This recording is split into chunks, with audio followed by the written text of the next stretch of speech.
really think you have a chance against us, Mr. Cowboy? Hey, motherfucker, what do you like to do? Oh, I don't know. Play chess. Screw. Well, let's play chess. They give off to Jonathan Taylor. Jump cutting his way, close to the goal line. He's in there. Touchdown! I-N-D-Y. Jonathan Taylor. Wheeler finds Quan from the logo. Here's Halliburton into the front court. Mishandled it, but gets a shot. Hits it! Hits it! John, I have never been better to be on the air with you here in Indianapolis, a place where so many of my dreams have come true. The Ride with JMV on 93.5 and 107.5. The Fan. Welcome in Tuesday. A lot to talk about. NBA trade deadline is lurking later on this week, and some deals, in fact, for former Indiana-connected relatable players have been dealt interchanging places, including Jaden Ivey, the former Boilermaker, Mike Conley Jr., the former Minnesota, now Timberwolf, LN, of course, you know that to be true, and Jaren Jackson Jr., John Conchar is the other one from the former IU Purdue Fort Wayne, which is now Purdue Fort Wayne, also on the move. And a couple of deals today. We'll document those for you. And a reminder about that back-to-back against the Jazz. And the Jazz, a pretty big role so far today in a deal in acquiring Jaren Jackson Jr. They're going to be without some dudes, too, and that is your matchup coming up later on tonight. Pacers dropping a fair last night, if you watched that, to the Houston Rockets. The Rockets, fourth best in the Western Conference right now, and honestly, the Pacers right there until the end, and I know a lot of you nerds like that because they lost, but it was still entertaining, but Sengun was way too much, with 39 and 16 as an end result right there. Way too much. And believe me, Houston's incredibly talented. Pacers hang in. The Pacer problem was the simple fact that they could not secure an offensive rebound late to give themselves a greater chance. And that certainly had been an issue throughout with this particular team, and they just had no answer at all for Sengun, especially trying to keep him off the free throw line, which he found it very easy, especially late in that game, in the second half, to get to the free throw line. And basically that was that. 118-114 was the final, as I mentioned, too. The second of a back-to-back for the Pacers tonight. No Nembhard, Nesmith, Siakam, Mathurin, or McConnell this evening. 5, count them 5. I don't know what that means for Mathurin. He had a great night. I thought Benedict Mathurin, that was Benedict Mathurin, and the reason why I want to keep him. And I have to battle against a lot of people out there to want to keep him. That's how I believe he can play. I believe he can consistently be that. I'm not scared that he's not magically something that you want him to be that is absolutely perfect right now. I know what you're thinking, too. You're thinking, hey, if they can't secure a top 3 selection, and then you can go ahead and deal him and then try to find your future big man. And you guys are all talking about Walker Kessler. For goodness sake, he's like a walking injury. Yeah, that's exactly what you need. Somebody that doesn't play. So I'm not a fan of that. I am, however, a fan of Mathurin. And while I do certainly see the need for continued maturation and growth, I absolutely love that he is all ball and all the time. And you saw it again last night in both the way that he played and in a double technical moment during the game. He doesn't give a blank.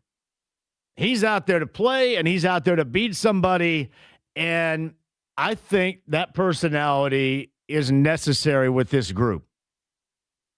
I know what you're thinking. You're thinking just magically everything's going to fall back into place and everybody is going to be healthy and all is going to be like the postseason of a year ago, but that is easier said than done. That is fool's gold. I have to be proven wrong on this. And I probably will, because they probably will deal him at some point. I just love his personality, And I still think that he can reach levels in which everybody will be incredibly satisfied. And we witnessed that last night. I mean, hell, even Quinn and Chris and JJ and Eddie Gill talked about it. You saw it last night.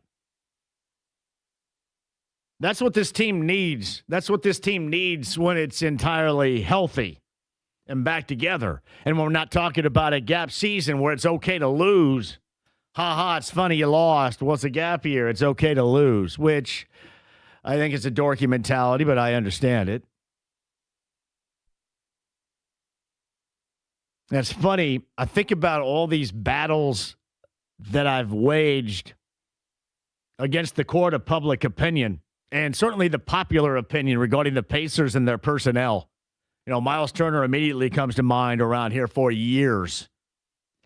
You know who's another one? T.J. McConnell is another one. How many times do I have to battle for T.J. McConnell? Well, trade him, get rid of him. He can't do this, and he can't shoot the three, and he can't get his own, and he can't do that. And you just, again, saw how essential personnel he ended up being.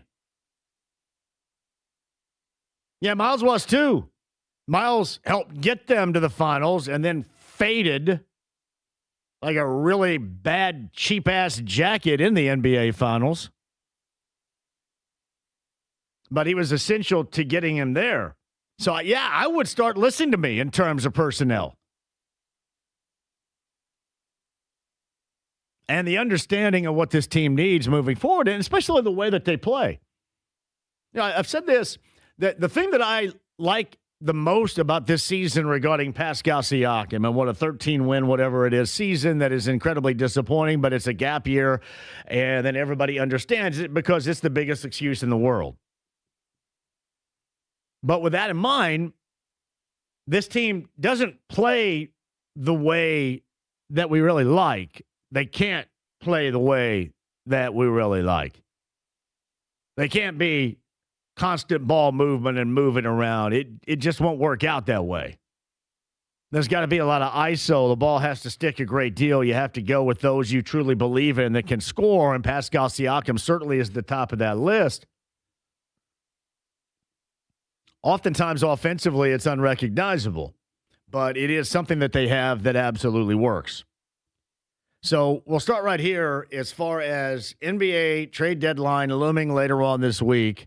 Are you with me regarding Mathurin, or are you against me? And look at it this way. Normally, the side that I'm on turns out to be accurate. So if you push me to even further go against that court of public opinion, it's probably going to be for the betterment of this team because of that alone. They've been right. Miles, McConnell, accurate. You know, Sabonis and Miles not working. By the way, too, anybody else watch a Pacer game and you watch Micah Potter run around out there and play, I swear, I'm thinking it's Sabonis every time. It's like, what year is this? They have, at least from the television angle, and I know one's left-handed, one's right-handed. We don't have to get specific on it. I'm just saying at first glance, you go, weird, that looks like Sabonis. I know it's just because of the number. Micah Sabonis, it's weird. Actually, I don't mind the way Micah Potter plays. You know, they give him a three. He'll take the three. He will occasionally knock down the three. I guess same can be said for Jay Huff. You just can't always count on it. I think the problem is, it's one thing not that you can't count on it all the time with most. I get that. The problem is with the Pacers, with their bigs, especially from distance, when they get wide open looks, wide open threes, you can't count on it in big situations. I look at it more situationally than I do, all right, second quarter, wide open, three look, nobody's going to come out and contest. You're going to knock that down. Okay. But where are you when it really does matter in crunch time or in clutch moments at the end of the game? That's when I like to gauge it. That's when, to me, it really does matter.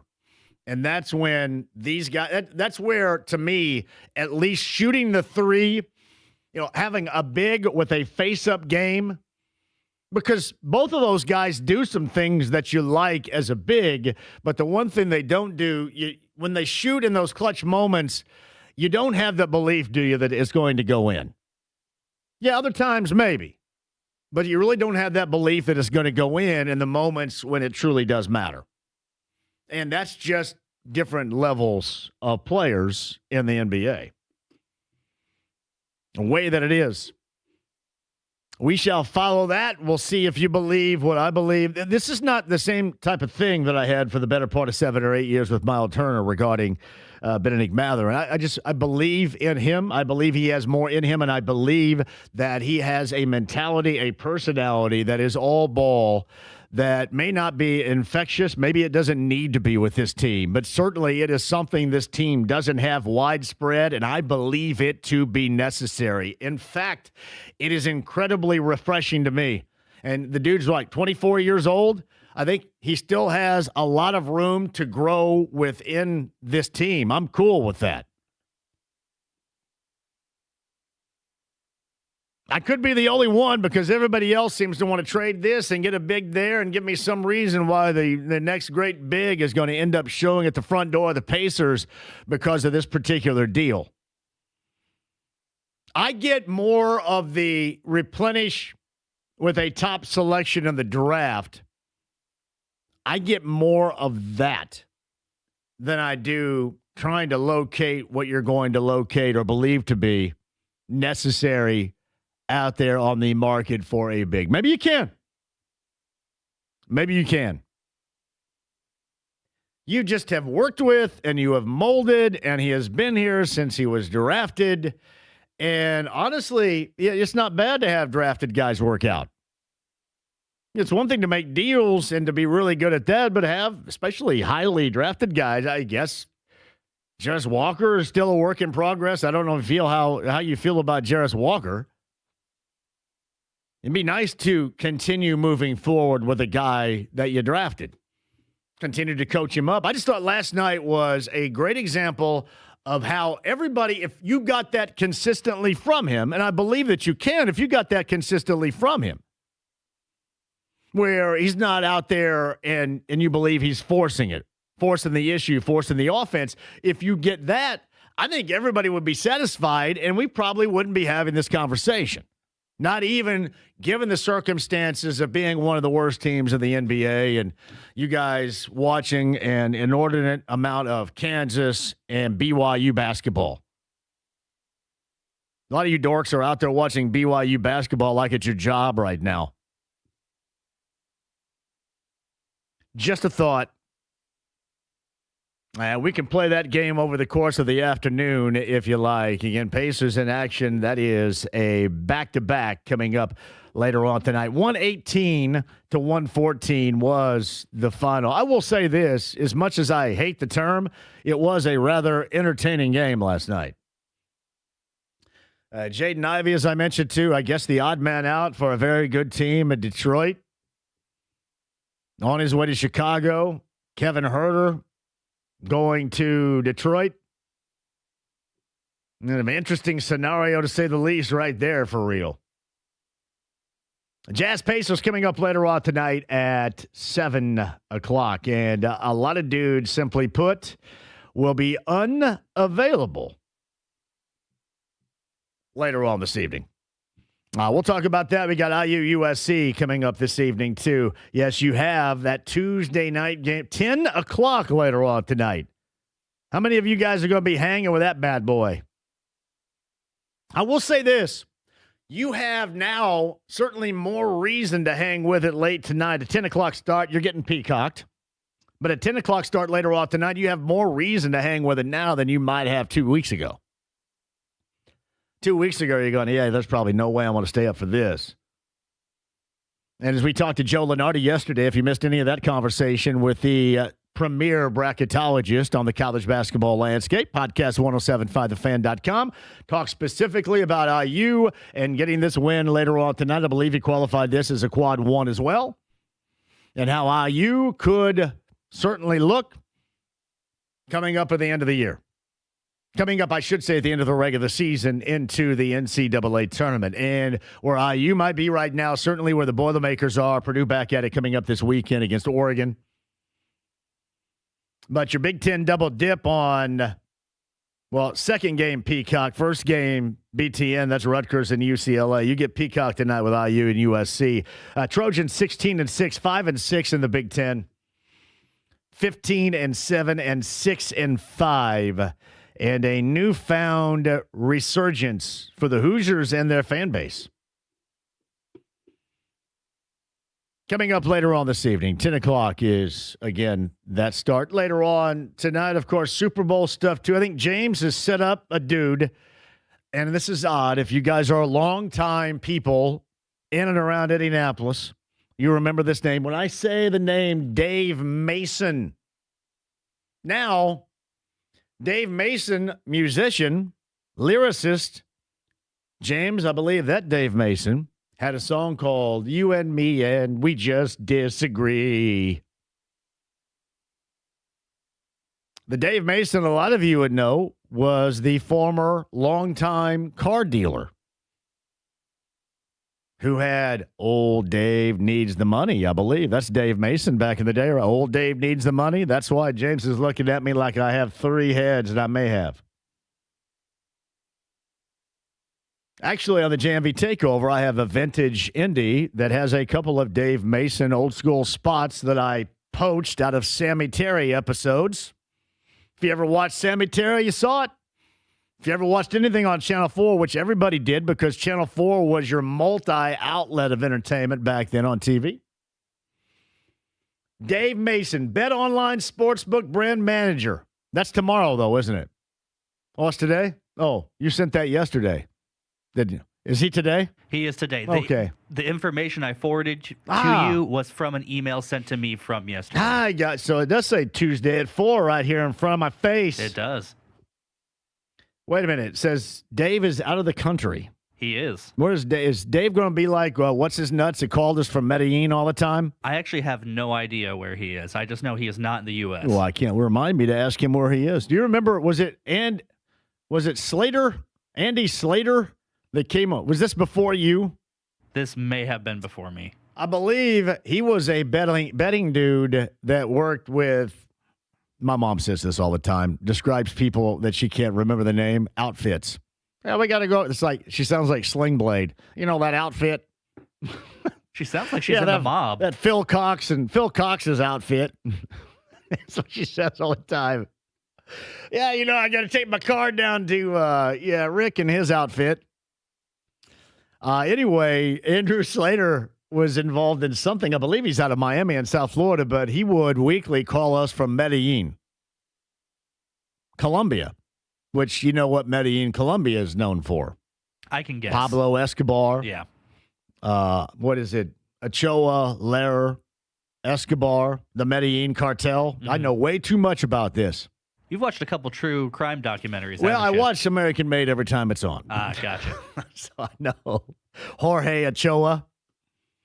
I forget what Letter's first name is, but Pablo Escobar is the third. And the biggest of the three. The trio right there. That American Made. Have you seen American Made? It's the Tom Cruise one, right? Barry Seal. Yep, I've seen it. Gotta look up the history of one Barry Seal. It's a good movie. It is. Yeah, and I know that a lot of it's incredibly made up for entertainment value, but it is entertaining. There's no doubt about it. Barry Seal is a big fat guy, too. I think he's a lot different than the way that Tom Cruise looks. I think Barry Seal looks more like the dude that was trying to ride as his co-pilot that time that he told to get out because he's too fat. That's Barry Seal. But no, Slater would often call, if not weekly, would call from Medellin. So we don't know where Dave Mason is calling from, yet he is exceptionally out of the country, is what it states right here. From what I've been told. All right, over 1,000 props for the upcoming big game large contest. So we'll go over all the bets for the Seahawks and the Patriots matchup. Here's what's going to happen, everybody, because you guys are all incredibly checked out / disinterested. I can tell. I feel the vibe. It'll end up being an exciting game because of that. Because of the consistent downplay. You know, it's so weird how it works out that way. We downplay stuff and it turns out to be great. We get overly excited about crap and it stinks. It's just weird how it happens that way. Night number 1, girls high school basketball, the sectional play. We shall get to that. There's going to be a new coach at Marian University because Pat Knight said enough is enough. If you heard the interview with Jay Query a little bit earlier, I'm sure that podcast is going to be up at 1075thefan.com unless Eddie Garrison is not doing his job. I'm assuming he is. Pat Knight decided to step away. I am an advocate of my good friend Alex Sylvester, the former Marian Knight player. And I will tell you this, there's a kind of a reason why. I think you can do this because you got 2 former Marian Knights. You got Alex Sylvester, who played basketball at Marian, and then you have our QB1 every Sunday morning, Adam Weezy, who is a former quarterback in the football program there. QB1. So you could have head coach and assistant coach because Weezy, next to his title, could be like ass coach. And it'd be incredibly appropriate. So Sylvester, I'm going for Sylvester and Weezy. And the best part about this is both those dudes know that they can open up the gym and we can get some pickup going at Marian anytime. Now, honestly, it sounds like a very sordid affair that went down over there. And Pat Knight just said, you know what? Enough's enough. I'm too old for it. I think I'm going to be done. And he's done before the end of the season. Alex Sylvester, Adam Weezy. You guys think about that over there, Marian University. I like that idea. All right, quick break. We'll come back. Anything else in the world of sports, we shall cover. The stream, the app, HD Radio, AAA Membership Lounge via YouTube Live, AAA.com, or better yet, download the AAA app to your smartphone. You hit a button, you become a AAA member lickety. And they got your back on the open road no matter what is going on, especially this time of year. You have that peace of mind of AAA. My man, Matt Goins, has your back. AAA. Download the app to your smartphone, hit that button, and become a member right now. AAA Membership Lounge via YouTube Live at 93.5 and 107.5 The Fan.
Oh, John here, the great idea. That's QC Kinetics. Struggling with chronic knee pain. That was me years ago, but not any longer, thanks to my friends at QC Kinetics. I love playing hoop. I'm 56.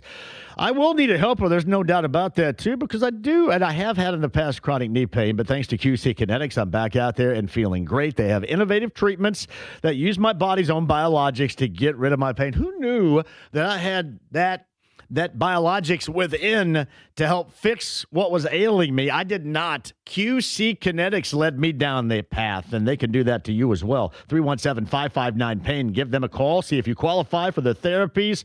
Again, to successfully become pain-free, QC Kinetics has a wide variety of regenerative therapies, including PRP and stem cells. My knee pain is gone, and whatever pain you're dealing with right now can also be gonzo, thanks to QC Kinetics. Again, make that call. See if you qualify and get that bad boy started right now on the path to feeling good and being able to do things you love to do again. Thanks to QC Kinetics. 2 locations in Greenwood and in Carmel. 317-559-PAIN. That's QC Kinetics. Tell them I sent you. 317-559-PAIN today.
The Ride with JMV. You take drugs, Danny? Every day. Good. So what's the problem? I don't know. 93.5 and 107.5. The Fan. Oh, shout out to Seaberg right here. You boys should have taken the caddies. American-made reference. You know Seaberg? Good song right there, James. Sarah Wright is the co-star playing Lucy, his wife, in American Made. She's from Louisville, Kentucky. And the reason why I make this connection, because our next guest on the Andy Moore Automotive Group hotline is a little bit north of Louisville, Kentucky, one of the northern suburbs known as Lanesville. He's Greg Rakestraw, who joins us now. Is Lanesville a northern suburb of Louisville, Kentucky? Actually, we are due west of Louisville. Oh, so, really? Yes, Well, Indiana is north of the Ohio, but Harrison County sits due west of Louisville as the river works its way to the mighty Mississippi. So have you ever heard of Seneca High School in Louisville? Absolutely right. Let me see here. Keith Williams, Tony Kimbrough back in the day. No way. Tony Kimbrough's from that high school. Well done. We're Seneca Warriors that became Louisville Cardinals. Yes, sir. That's where Sarah Wright, the actress, is from. Seneca High School in Louisville. Very nice. And then Seneca Park is a big deal in Louisville. Yeah. And Jennifer Lawrence is from Louisville, too, I believe, right? That is correct. Jennifer Lawrence. Diane Sawyer's from Louisville. So there's some star power. You get a little bit of smoke in the water down there, aren't you? Well done. I knew southern Indiana was chock full of smoke. I had no idea the closer you got to the river and maybe even across the river how much better it got. John, I simply moved from one talent-rich area to another. It's just the way life works. The Marian University thing. So I'm an advocate now of former guard Alex Sylvester and former quarterback Adam Weezy being a part of the coaching staff here. What do you say? We'll see what plays out the next few days, and as you know, I'm well connected over there, and know kind of everybody involved. And this simply was not a good year. Last year they were under 500, but it was playing a very young team. Yeah, and you saw the promise, and for whatever reason, it just didn't stick. I thought there was some regression this year. So 3 weeks of the season left to go, and we'll kind of see what plays out. The interim coach in Todd Howard is one of my closest friends. So frankly, I hope nothing but the best for him. We've got 2 more doubleheaders on ISC. I think I'll be there for the season finale against Huntington on February the 21st, kind of depending on what else on my schedule looks like. So I hope for good things for Marian, and I think some of the struggles at Marian on the men's basketball side are exacerbated a bit by the fact they're so stinking good in every other sport. At the end of last year, there were 2 sports that were not ranked nationally at the end of the season across the board, and that was baseball and men's basketball. So I hated that it didn't work out for Pat, and I hope for good things here to close out the regular season. So when you saw that regression this season, is it like one of those when things start going downhill, you do see some separation and detachment a little bit from the players? I just think sometimes it is natural. It's not good, but it's kind of a natural experience when things are going bad to haywire. Did you see that? To some degree, yes. And again, they're one of their top players, returning players, and Noah Lovin got hurt early in the year and is going to redshirt. And they had a couple of players that missed significant time but are now back, and El Hadj Diallo from Brownsburg and Josiah Gustin from Pendleton Heights. But again, they played in an era where you're seeing 23 and 24-year-olds. They're playing like 18 and 19-year-olds last year. And even though they were 11 and 17, it's kind of what gave you hope for this. All right, you can kind of take your lumps this year and you'll have a bounce-back season. And they scheduled a pretty difficult non-conference leading into what is one of the best small college leagues in the country, and lost a lot of close games. You just go, uh-oh, because you knew it probably wasn't going to get better in conference play. And now they're sitting on 2 league wins out of 12 with 6 league games left to go. So, again, unfortunate. And but the thing I would say is this, is there is such a track record of success there in both men's basketball and in every other sport. I do think it is something that can be turned around pretty quickly there. You think Adam Weezy could coach up basketball, or should he stick to football? I'm sure they would happily take his application as a proud Marian alumnus that was part of a national championship team. Sometimes on Sundays, Greg, at Southport, he'll pull up for an elbow jumper, and I'll hear a groan out of teammates. I don't know. You're saying he's got the range from 20 to 30 yards with the football in his hands, but not necessarily from. Is it because it's a mid-range shot, and that's why they don't like it? He's our QB1, man. He is the absolute. He's the absolute best. But I do hear the occasional groan from the elbow extended sometimes. By the way, you mentioned Alex Sylvester. That's when I first started calling games at Marion on a regular basis when he was playing. Loved watching that dude play. Yes. And that guy put in some serious miles, because he ran off of like every screen known to man when he played at Marion.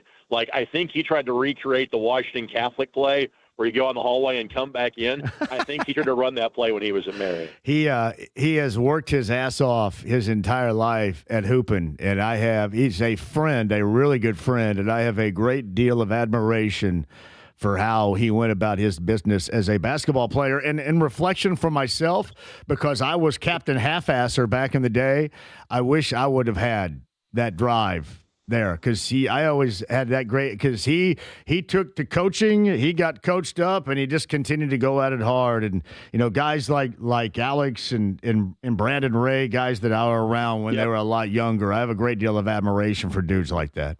Please tell Alex I said hello next time you see him. Will do. No doubt. Well, actually, he's texting me right now, so all is good in the world of Alex Sylvester right there. All right, I do want to get to the college basketball landscape. You've got IU, USC coming up later on tonight. You got a mini run by the Hoosiers. It's been significant because they were on the outside looking into bracketology. Now they're on the inside. Taking care of business is difficult out west to go back-to-back, UCLA and USC, in terms of winning games. How do they get it done later on tonight at 10 o'clock? Keep doing what they're doing. And frankly, I think winning that game at UCLA takes some pressure off of tonight. I think Indiana's in a situation, I'm not sure tonight would be a bad loss, but they've already gotten a good win on their trip. And I almost think we can apply some of the same terminology we've said for decades about, hey, if you go, if you split your West Coast trip as an NBA team, hey, that was a pretty great trip.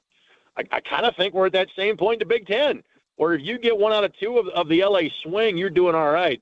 So to some degree, I think they're kind of playing with house money tonight, John, because, again, USC is a pretty good team, like about 9 or 10 other teams are in the Big Ten. I think legitimately you're looking at 9 or 10 Big Ten teams that could be in the tournament. So just go have a little fun tonight. I'm not saying to do a JMV and half-ass it, but what I'm saying is you got to go out and play knowing that you've already accomplished something on this trip, getting that win at UCLA. Yeah, I've kind of felt like it's weird with Sicily, right, and DeVries. I never really understood why he wasn't getting clock, and then in the biggest moment, he got that pass play, drew that foul, got to the free throw line, and knocked down the game winner. So that was good, but up until that point, I kind of wondered what was going on with the freshman. Well, when you get to double overtime and dudes are fouling out, sometimes you don't have a choice. You kind of got to go with what you got, and good for him that he delivered at least with one free throw and break it open to get that pass to set it up, which hopefully leads to more minutes for the talented person who, again, is just slightly south of due west from where I grew up. So most important, Greg Rakestraw is on the Andy Moore Automotive Group hotline for Purdue, that what we witnessed against just an awful team Buzz Williams has cobbled together in Maryland this season, and you're number one for him there. I guess it's your number one for him there, is it not? I can't remember. Anyway, you're number way away. It's not a good team in Maryland. No. Was it Lawyer getting on track with the jumper, or was it a more – it looked like you had a re-energized, good-to-go Trey Kaufman-Wren, which I've been skeptical about in the past couple of weeks. I would say that you got the credit for the bingo free space in Maryland because they're far from good and clearly have kind of mailed it in, I think, for the rest of the year. And my guess is you get kind of a similar thing in Oregon after a break for Purdue coming to their place over the course of the weekend. So I would imagine Purdue would look in a similar fashion in their next game coming up at home. And again, I think for Purdue, we have such knowledge of their big three, and you have such knowledge of what Matt Painter has accomplished over the last handful of years. I think part of what that team dealt with is, frankly, some of the things we talked about. It's, hey, wake them up on March 15th and let's go play. And so for Purdue, maybe those losses have kind of, I hate using the phrase sense of urgency because it's one of the most overused. The way you feel about eyeball tests, the way I feel about sense of urgency. Sure. But maybe that has created a little bit more of that for Purdue having lost those games, but also, frankly, realizing, hey, there are 4 or 5 other really good teams in the Big Ten that Purdue doesn't need resume wins at this point. They just need to be at their best come the middle of March, and maybe that losing skid was a bit of a wake-up call for an experienced group. Here's Greg Rakestraw. He's on the Andy Moore Automotive Group hotline. So tail end of the season, girls get started with sectional play first round-wise later on tonight. But for the fellas, I thought got to thinking about this, and it was one of the few close games that Fishers has had in that win over Carmel back this past weekend. I'm curious, with this Fishers team, the way that it is right now, are they putting together some historical numbers with this team and where they are in mind here? Well, I think they're and Kyle Neddenritt brought this up last week, and I frankly didn't view it this way, but now I'll keep track of it this way too. It's 48 consecutive regular season wins for Fishers, and they've basically lost twice in their last 79.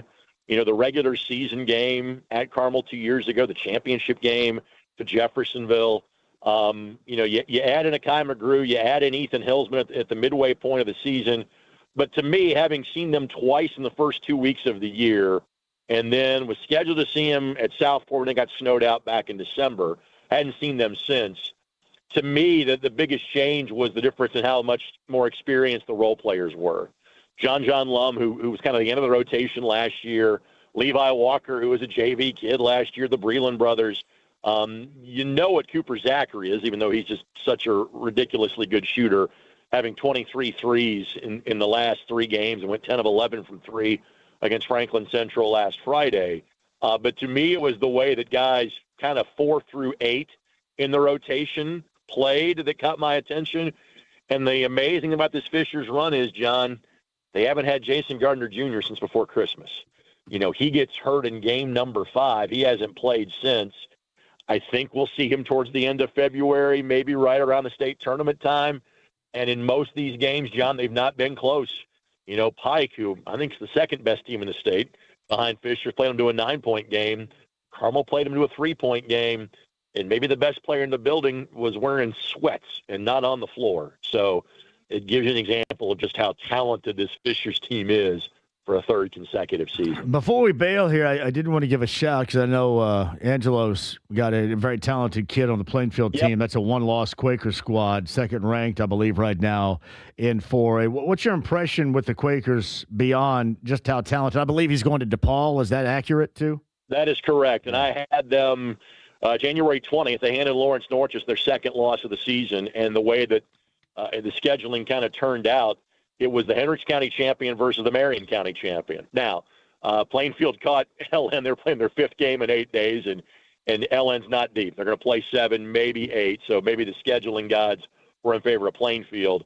I've seen Noah play a lot. That's Angelo Smith's son, who's a friend of both of ours, and I've never seen him play better. He had 29 points. And so often when you see high school kids go, all right, what translates to the college game? It's having what I would call an unguardable shot, you know, kind of like Skinny U now from 3. The way he elevates at 6'8" or 6'9" and shoots kind of a lost art form, the mid-range jump shot, that kid's got it. That translates to the level in which he is going to. You have Baker Lands at 6'3", 6'4", very athletic. The Gilligan kid at point guard who has set the Plainfield assist record. He's going to play at St. Francis next year. And like I said about the Fishers kids, the guys that are like 4 through 7 in the rotation know exactly what they need to do and play off of their stars very well. Fishers is probably a step above everybody. I think at their best, I'd put Pike next out of that group. Then there's a group of about 6 or 7 teams of which Plainfield is a part of, and they're as good as anybody that is in that group. So Plainfield is really good. Now the question is, do they have something for Pike? Because they're in the same sectional. Yeah. So they will see each other at some point in time the first week in the tournament. And that's really, I'm sure, what is kind of in the back of Andy Weaver and Chuck Bannon and Torrey Rodkey and that entire staff's mind from now until they see the draw about 3 weeks from There now. is in each class, Greg, in closing here, some top-notch basketball being played near the top here. You mentioned that in 4A, and I do want to go over this next time you're on. You know, the resurgence, for example, a 14-4 Shelbyville team in 3A is something we haven't talked about. We should. Paoli down south is 15-0 in 2A. There are a lot of really high-level, good stories in boys high school basketball this season. I think next week that'll be our starting point toward the end of the regular season to begin to touch on some of those great stories before we get into sectional play. Sounds good, my friend. Happy to have those conversations whenever you like. You got it, buddy. Thank you. You, sir. It's Greg Rakestraw on the Andy Moore Automotive Group hotline. Girls get started later on tonight. We'll have a recap of that. And, of course, Bob Lovell on Friday will go over some of that with us as well, with the girls' sectional play officially underway. And they get down the stretch of the regular season with the fellas. Quick break. We'll come back. Yeah, Alex Sylvester and Adam Weezy, Marion University greats, a guard and a quarterback. I know I'm kind of making a light of what I'm assuming there on the west side off of Cold Springs is a very bad situation right now. They'd probably love to get away from. But I do love mentioning good dudes, and those are two incredibly good dudes. So Alex Sylvester, I think he does something financially right now, some geekery like that. Move away from the geekery and get back to more than just hoop with me and some other dudes on a Monday night. Just thinking. Quick break, we'll come back. Dave Mason, is that 4 o'clock hour? All right. A Sidery's going to be here too. What is he? Is he an aggregator? What is that? I don't think I could call him that, right? Is that what is that? I think that that's denounces correct. his services, I believe, right? I don't know at this point. I can't keep up with the nerdery that goes on. It's all Somebody's going to have to give me a silly. spreadsheet of dork. I can't speak dork. Some of you dorks out there, give me a spreadsheet on what the hell. Quick break. We'll come back. Stream the app, HD Radio, AAA Membership Lounge. I'm going to be back in a flash. Promise. 93.5, 107.5 The Fan.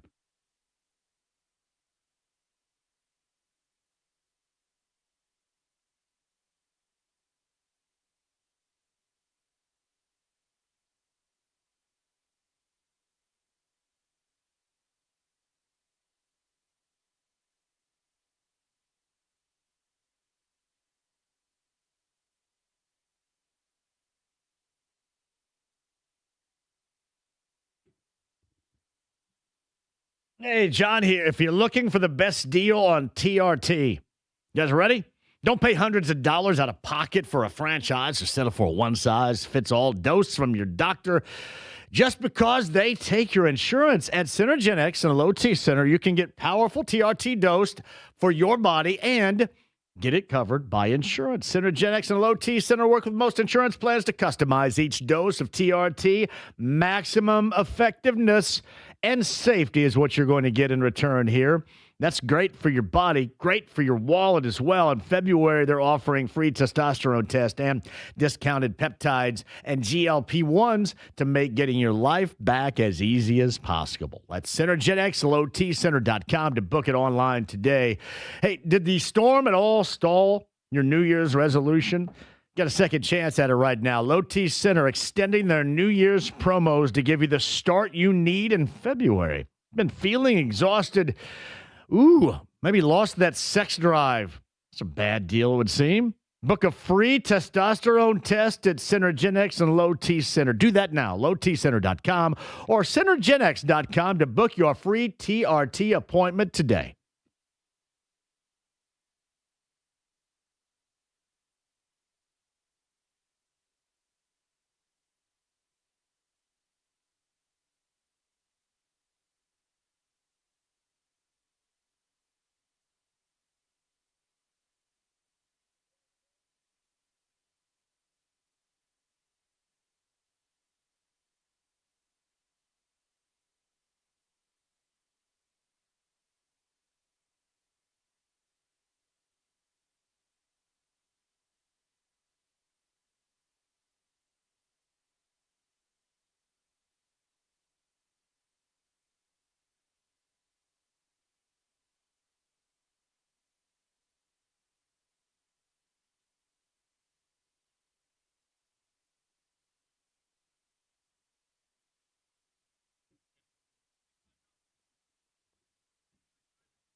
Great idea for you. Love Heating and Air. That's John and Chris Love at 317-353-2141. Make sure that your heating unit's working efficiently. If it's not, it's going to cost you money, and it could compromise your comfort in your home. And if they find a need to repair when you call 317-353-2141, mention my name, say JMV sent me, you'll get $95 off this service fee. That's John and Chris Love at Love Heating and Air. 317-353-2141 online, love-hvac.com today.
The Ride with JMV. Just an average guy with exceptional hair. 93.5 and 107.5. The Fan. Damn right. James is over there. John, thank you for joining us. Sniffing the tears brings you back with driver's seat right here. Dave Mason at the top of the hour. Sidery's going to be here. We're going to run over the deals that happened in the NBA so far today. Jaren Jackson Jr., a big piece of the deal between the Grizzlies and rebuild Mo. We'll see what they end up doing with Ja and his dad. Because remember, if you get Ja, you're going to get his dad on the sideline in his hat and his sunglasses. Man, Ja's a talented dude. But part of the baggage he would bring with that talent and his dad with his hat and his sunglasses on the sideline, that'd be a tremendous pain in the ass. Jaren Jackson Jr. to Utah. If you missed it, Jaden Ivey from the Pistons to the Bulls. Big part of that was Kevin Huerter from the Bulls to the Pistons. And we'll follow all the other stuff. And, oh, yes, I brought up Benedict Mathurin. And I love my brother, Scott Yaney. Yaney's a former Sycamore like me. He was just more badass at sports than I was at Terre Haute. I was better at drinking. Yaney writes this. I've seen enough from Mathurin to want him gone in this current situation. He is not effective enough making shots when he thinks he's been fouled half the time. Re-signing is not wise, in my opinion, and we need to get something. Chappie embarrassed Indy, not mad. Embarrassed. See, I don't think Mike Chappell embarrassed anybody. Who cares?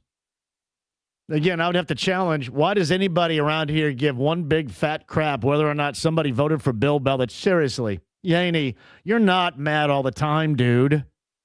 Come on.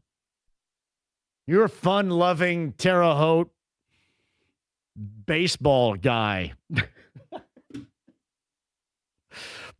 Warren family rear sniffer. No, I'm just joking. I love Yaney. We do disagree on those two things, though. I think Matherin is essential, and I'm going to stand by that. And believe me, I've been right about McConnell. I've been right about Miles. Like it, loathe it, love it. Who cares? It's been accurate. And I'll be right about this. And I'm also right about the Chappell thing. The only people around here that are mad at Mike Chappell are the people that just get out of bed being angry about stuff in general. Who cares? My God, it's Bill Belichick around here.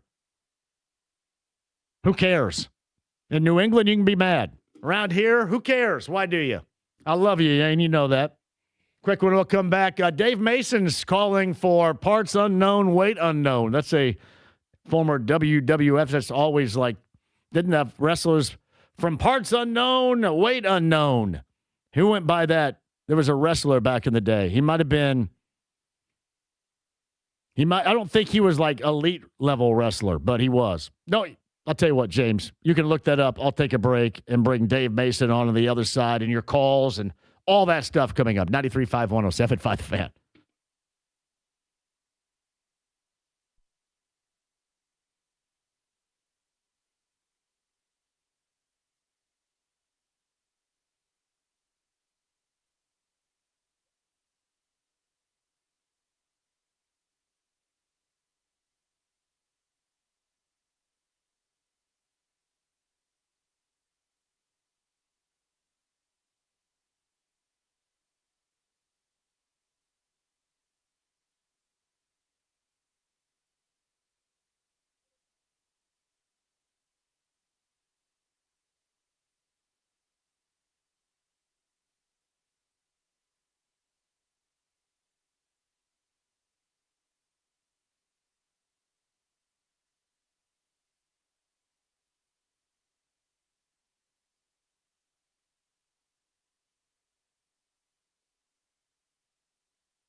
Hey, John here for the best, the absolute best of the car buying experience. His name is Eric Wilson, Andy Moore, Buick GMC, 131st State Road 37 in Fishers.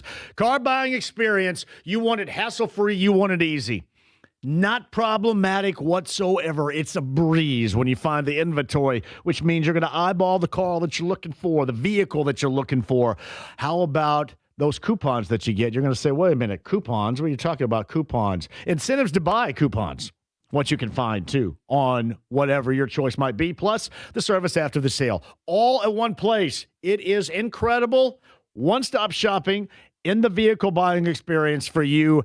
Just talk to my friend Eric Wilson today and thank me later for it. Andy Moore, Buick GMC, 131st State Road 37 in Fishers.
The Ride with JMV. I don't understand a word you just said. 93.5 and 107.5. The Fan. Oh, this is Dave Mason. Hey, there's a guy in a Cadillac smoking a cigarette behind his Cadillac down there.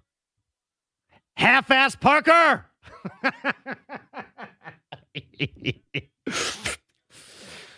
Hey, James, you think he's going, yep, I parked that cockeyed, didn't I? He's just admiring his handiwork. Oh, man. To be fair, it is kind of the law of the jungle out there right now with all the snow.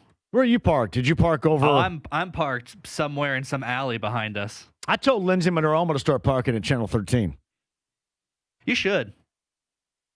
Man, that guy's just hanging a heater out there for about 15 minutes, isn't he?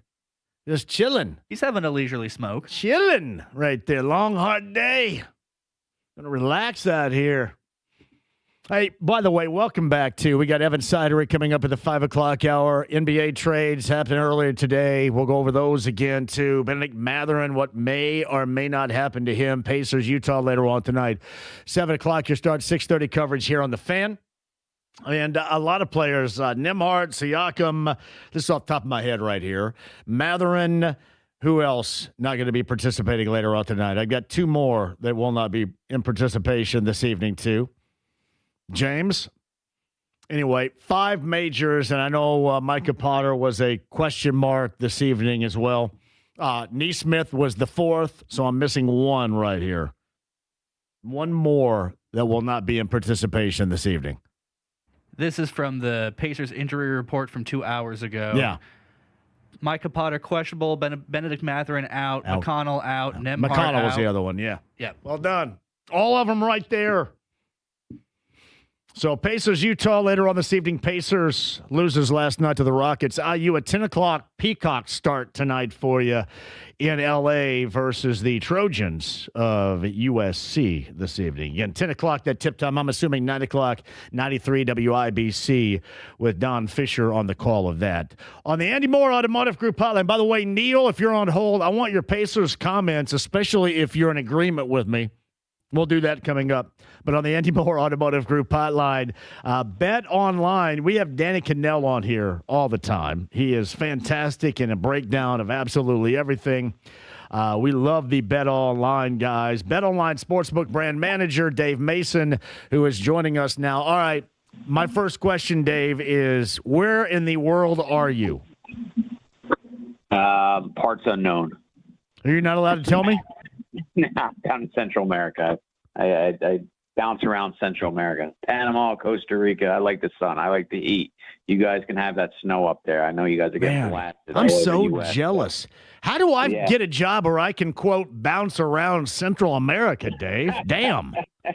Yeah, man. I've been in the industry about 20 years, and so, yeah, I've been down here, and I got my beach walk scheduled in about an hour after a couple more interviews, and I'm looking forward to it. What is your favorite Central American country, Dave? Costa Rica. Yeah. From the ones I've gone to, I mean, Nicaragua, Panama, Costa Rica. That's where I've been to the most, and Costa Rica is top 3. I mean, it's expensive. It's more expensive than the other two, but beaches and the everything. I prefer it here. Are you more Pacific guy or Caribbean side guy? Pacific. Yeah. All right, then. See, I kind of know what I'm talking about right here about that. Although I've only been to Belize, I've never been to Costa Rica. Okay. You sound very unenthusiastic and disappointed in that statement. Thank you. Yeah, I am, man. You gotta get down here and drive around a little more. So Dave Mason again, Bet Online Sportsbook brand manager with us. Have you found too, and maybe this is not the same in terms of wagering and props and all that, but what I have found, and maybe it's because of where we are right now, is it seems to be a downed interest in this particular big game matchup Sunday. Would you find that to be the case? I mean, the action's good. Bettors are going to bet, and people will come in last minute. But They're kind of missing some of those big storylines. The Belichick and Brady dominated the storylines for years, and Mahomes and Reed, and add to that Taylor Swift on top of that. There's been some big storylines, and what are the big storylines here? Besides, when I'm talking big storylines, just outside of the game itself, just big characters, larger than life characters. You have a couple of new quarterbacks who've never been there before. Neither team was really expected to be here before. I think Patriots are like 100-1 before last year when you opened up the odds. It went up to 125-1. So, it's just a lot of the football guys, the hardcore gamblers. We're all going to get into it, right? We'll watch anything, but the Super Bowl is all about getting the casuals in. But come Super Bowl Sunday, everybody's going to be having a party. Everybody's going to be watching the game. The people who don't like the game are going to be interested in the national anthem and the halftime show and everything. So, does it have the big stories like years past? Probably not, but they'll be record. I guarantee come Monday, we'll all be hearing about record amount of betting on the game, which tells the tale. Yeah, it's Dave Mason, Central American made right now. Bet on Sportsbook brand manager. He's on the Andy Moore Automotive Crew hotline talking about the big game coming up on Sunday. So I'm kind of curious where the line is right now. Is this okay in your eyes? Is this how it should be? Give me some of your likes and dislikes just about the matchup and the line in general right now, Dave. Yeah, Seahawks are laying 5. We opened to 4 and it immediately got bet by some very respected accounts, a.k.a. sharp accounts, 1 to 4.5. Still took a little bit of sharp action, not as much. So we're at 5 now. Personally, I'm going to be fading the sharps. Sharps are on Seahawks, but I think this 5 is too much for the Super Bowl. So I'm going to take a little bit of 5 with the Patriots. As far as the total, it's 45.5, open 46, so not too far off from the opener. Where's all the money? I mean, 64% of the bettors and 58% of the cash is on Seattle laying that 5, and then 63% of the bettors and 53% of the cash is on over. So yeah, long way to go. I mean, 80+% of the action is yet to come in. With the Super Bowl, a lot of action comes in early, then it gets kind of stagnant, and then starting Thursday, Friday, it just starts piling in. Then Saturday and Sunday, it's absolute mayhem. It seems like with New England, you're going to get a grind because that's the way it's been so far. And with Seattle, it's kind of roll the dice because there have been moments where the offense hasn't clicked and the defense has been the most consistent. But the defense is kind of yelling at one another on the sideline in the NFC title game, kind of looked a bit discombobulated. Any feel for what you're going to get with those two teams, and in particular, those two groups, defensively, offensively, for the Seahawks coming up on Sunday?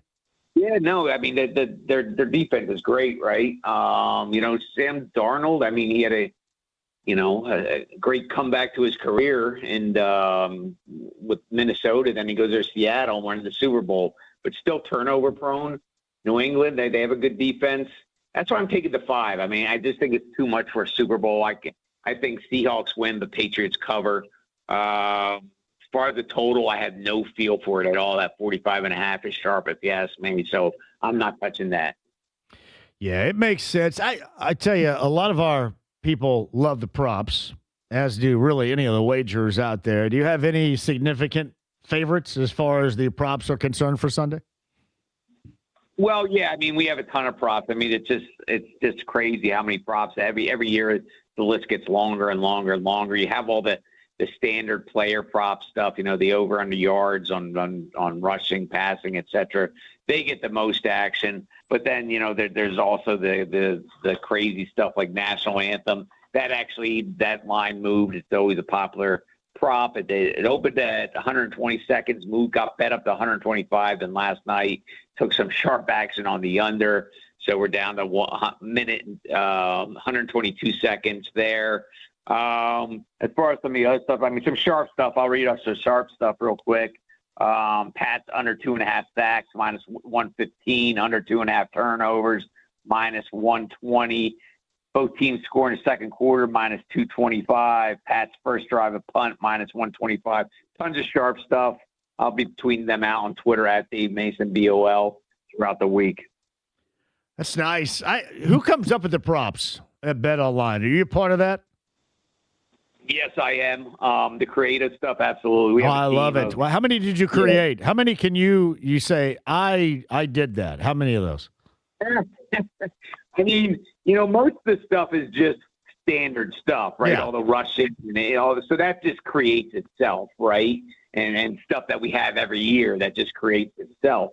But as far as the unique stuff, I mean, I don't know. We all kind of feed off each other, probably a dozen or so, just that were, hey, this is my idea, and they put it up. So from the unique stuff. Do you have any good broadcast ones at all, Dave? What's that? You have any good broadcast in terms of the broadcast? Any good props? Oh yeah, sure. I mean, they're always popping. Which song will be sung first by the crowd? Sweet Caroline or Country Roads? Which Bay Area landmark will be shown first? Golden Gate Bridge or Alcatraz Island? Unauthorized person, aka streaker, entered the field. Yes or no? Gender of that person, male, female, and of course we have to include non-binary now. Didn't have to include that 10 years ago, but we include that now. All sorts of stuff. It goes on and on and on. So yeah, we actually have a section under the Super Bowl prop that just says broadcast. So that's where you find all those. How often have we had a streaker in these games? Well, it happens every few years. I can't really spit out the data. I mean, a few years ago, there's some controversy. There was, stuff like this. We offer conservative limits on this kind of stuff. Whereas our limits on the spread for the game is $250,000, where our limits for this is nowhere near that. And a few years ago, a competitor actually had crazy limits on this stuff, like $1,000.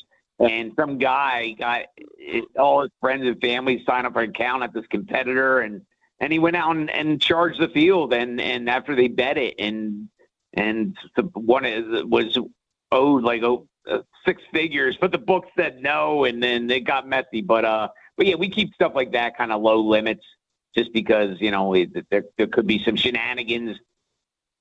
Yeah, you don't want shenanigans. I can't remember a time when there's ever been a female streaker. Nah, we're overdue. The theory on streaking or getting nude in public in general of mine, Dave, is this.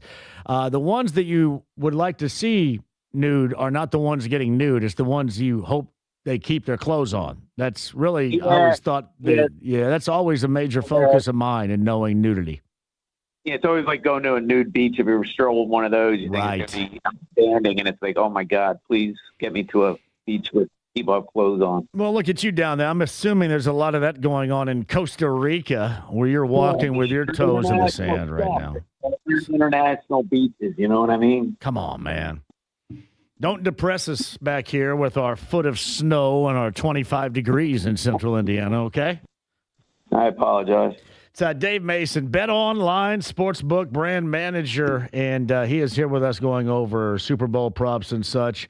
What else you got for the folks out there if they care to partake or take a look at what you got? Yeah, I mean, just countless props. We have the same game parlays, too. You can parlay all these props. That's a big new thing. People love them. Give a few correlated parlay options to get a big payout. High limits on the game if you like to bet big, but of course, gamble responsibly. We don't want people gambling above their means. So if you're going to be in on the Super Bowl, definitely gamble responsibly this Sunday. Who's your MVP in your opinion? You got one?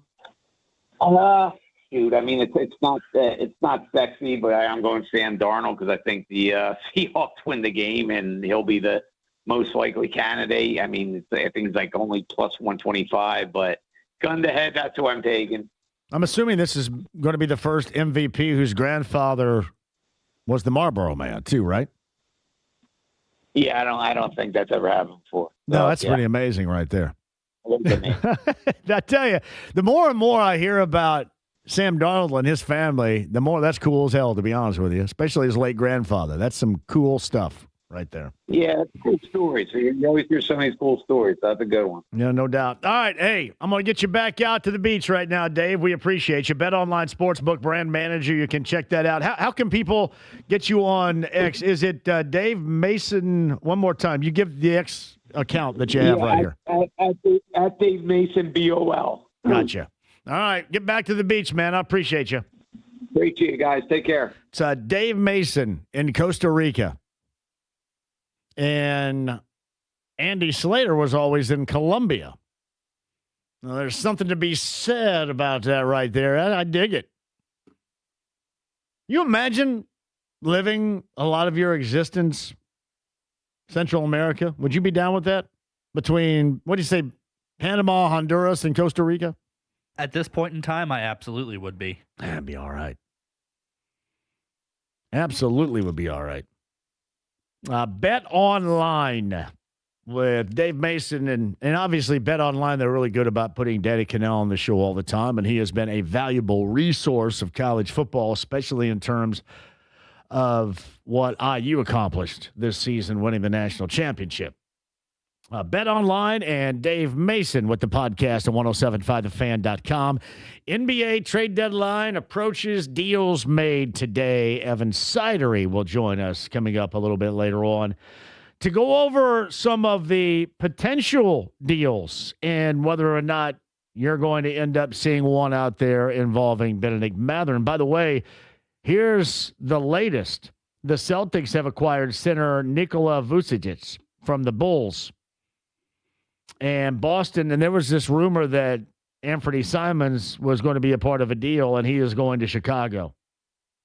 So Vucevic to the Celtics, and the Bulls get Simons and I think a second-round selection. So the Celtics are fortifying. And the Bulls, by the way, made another deal earlier in the day. Kevin Huerter was a primary guy into that going to the Pistons. And Jaden Ivey, the former Boilermaker, going from the Pistons to the Bulls. If you missed it also earlier today, Jaren Jackson Jr. from the Grizzlies to the Jazz. The Jazz in town to play the Pacers later on tonight. But the Jazz are trying to, so now they're going to have Jackson Jr., I should say, Lauri Markkanen, and uninjured, as always, Walker Kessler. And then they'll have George, and they'll have Ace Bailey, who they got at the top of the draft in the first round this past year out of Rutgers. So they're trying to put something together right now in Salt Lake City. And clearly what they're doing in Memphis is they are blowing it up. Now all that is left is John Moran and his dad. And we'll see if anything happens right there. JMV, are all your betting guys hiding out? I don't know, man. It's weird. I just find it interesting when somebody calls consistently from Central America. I mean, we've got one guy in Canada. Now we have someone down in Costa Rica. You can hide out up there, too, if you want. Just much less enjoyable, I would gather. Hey, Neil is at 239-1070. Neil, thank you for the hold. Go ahead. JMV, how you doing today on Neil, this fine Tuesday afternoon? Yeah, just outstanding. Thank you for asking. What do you got? Yeah, I agree with you. We got to keep Benedict. I would hate to trade him. I think he would just, I don't know, turn it on and become a superstar if we traded him. I just I still think he has great potential for growth. And I think he offers a personality that the rest of this team does not have. I'm not saying they're not competitors. They're truly competitors, but he's just got a different level of what people like to reference as dog that I think is necessary for this group. And I don't want to see them lose that. And I don't want to see his game expand someplace else. I want to see it happen here. I think it can. I think they have the right coaching staff, the right people around him. I don't know why everybody, and I'm assuming it's because it's the bright lights of the possibility of a top 3 pick and replenishing that way. But I like Mathurin, and I would absolutely hate to see him go. In fact, I do not want to see him go. And I could not agree with you more. And why not throw a top 3 pick in with him? I mean, what the hell's wrong with that? What? One more time? You cut out there for me. Yeah, I don't see why people want to get rid of him if we're going to get a top 3 pick anyway. Why not merge it all together? And hey, Neil, thank you for the call. You call any time. Here's the reason why. And I mentioned replenish because you can pick somebody younger that you think you're going to get. So it all depends on where you are as far as the lottery is concerned. But you can go out and, maybe get a Peterson, maybe get a Booz or somebody like that to replenish what you have at that position, and then utilize Matherin as an asset to go out and locate your next starting big, or try to improve on the big that you have right now. So Sider is saying what? He wants to go to tomorrow now? Potentially. Tomorrow? Potentially. A lot of things up in the air right now. Why are we up in the air? It's only a Tuesday. What the hell's up in the air about a Tuesday around here? So, listen, I get why it would make sense with Matherin. I do. And a lot of you are skeptical about the amount of money he's going to make and how that may end up ending somebody's time here that you want to stay. I just don't think you can look at it as, well, you know what, he's never going to fit, so I want to get rid of him. Or do you think you're going to get somebody from the draft? I've always been a fan of Matherin, and I'm going to stick with Matherin right here on that. There are other ways you can find a big. Now, also considering the history or lack thereof with a potential draft selection that high, that's why you also get the interest. And as I mentioned, there are a lot of you out there watching an inordinate amount of BYU basketball games this season. With a reason. Very true. Shout out to Lagodi. I'm coming in loud and clear in Lagodi. Lagodi must be on the app because there is zero way either one of these put together FM signals would be getting to Martin County. But well done. Whatever means you're utilizing, do it some more. And no way. Somebody told me this morning, James, that 93.5 had a mix of the Fan Morning Show and Henry Lee Summer. Was Henry Lee Summer on the Fan Morning Show this morning? Did I miss it? Not that I'm aware of. So I think it was like Henry Lee Summer music and the morning show kind of together. So, again, I don't think that he was on the morning show.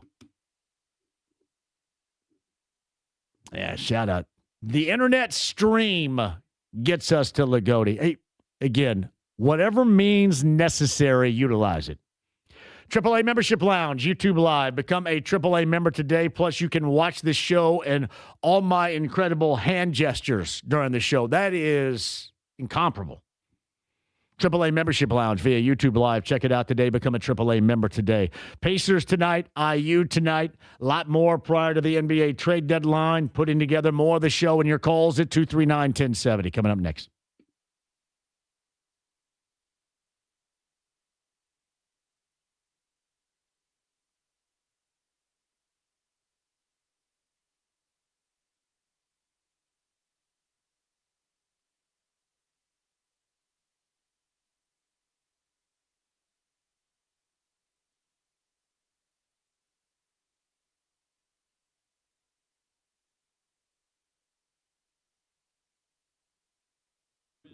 Hey, got a great idea for you this weekend, especially. Are you having a party?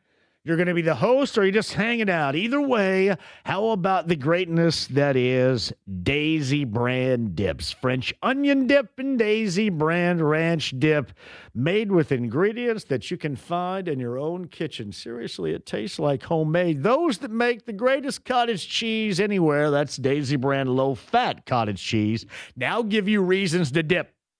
And successfully high-level dip. From vegetables to chips to crackers to wings, whatever you like dipping. You can even pour that on stuff, too. Have you ever poured it on something? Hey, here's what I want you to do, too, for those that are health conscious. Slide that into a keto wrap. Put a little tuna on top of that. And as I like to say, thank me later for the high level of protein, nutrition, and taste you're going to get with Daisy Brand dips. French onion and ranch, that's Daisy Brand for the weekend, whether you're having a party or just hanging out by yourself or a quick snack. Make it Daisy Brand. Find Daisy Brand dips in your favorite grocer's refrigerator today.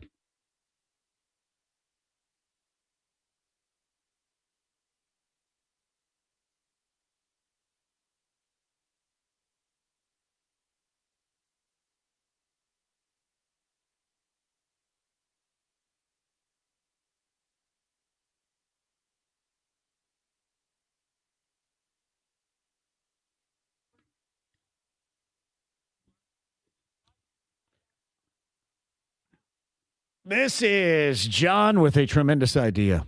You know, I just thought of an idea for you. Who's going to the Pacers game later on tonight?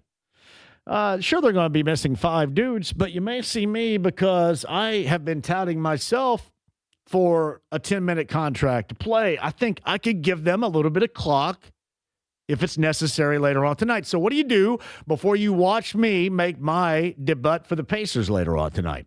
You go to the District Tap downtown a block away. What you can do is have a little pre-gamer right there. You can go over to the field house, watch me knock down a handful of threes, and then post-game it up afterwards on a Tuesday. You can't ask for more. And by the way, you can then check out and be peacocked at the District Tap watching IU and USC after the game at the Fieldhouse. So that's a block away. Also, Clearwater Crossing on the north side. Everything you need from damn good food, happy hour specials, and TVs everywhere where you will not miss a moment. The District Tap. To find out more online, thedistricttap.com.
The Ride with JMV. Just an average guy with exceptional hair. 93.5 and 107.5. The Fan.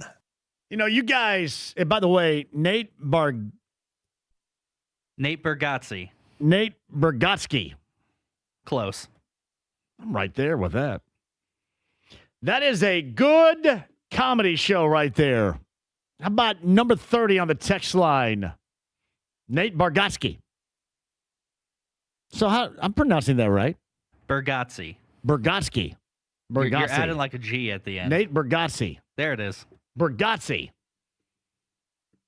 Number 30 text line is going to go on us because we like you a great deal. Comedian, incredibly more hilarious than me trying to pronounce his name. Bargatze. Rhymes with Yahtzee. The last time you guys played Yahtzee. And number 30 is going to go again on us. I saw the Peter King stuff yesterday. You guys had sent that to me toward the end of the show, what he said about Reggie Wayne not belonging in the Hall of Fame. Reggie Wayne does belong in the Hall of Fame, and we went through this last week. And, you know, if you get outside of Indiana, they may not believe he belongs in the Hall of Fame. But here we believe he belongs in the Hall of Fame, and he put up numbers that are Hall of Fame worthy. Peter King, yip-yapping about that yesterday. They were excellent players, and they both played big roles in their team. I'm just not a believer that they are singular players. And I think to get into the Hall of Fame, you have to be a little bit more than somebody. I mean, Reggie Wayne caught over 1,000 balls. Torrey Holt caught over 900. They each obviously have a lot of touchdowns. But I can think of a lot of receivers in NFL history who didn't get drafted by the Indianapolis Colts. They got drafted by the Tampa Bay Buccaneers, and they had whoever throw into them, and not Peyton Manning.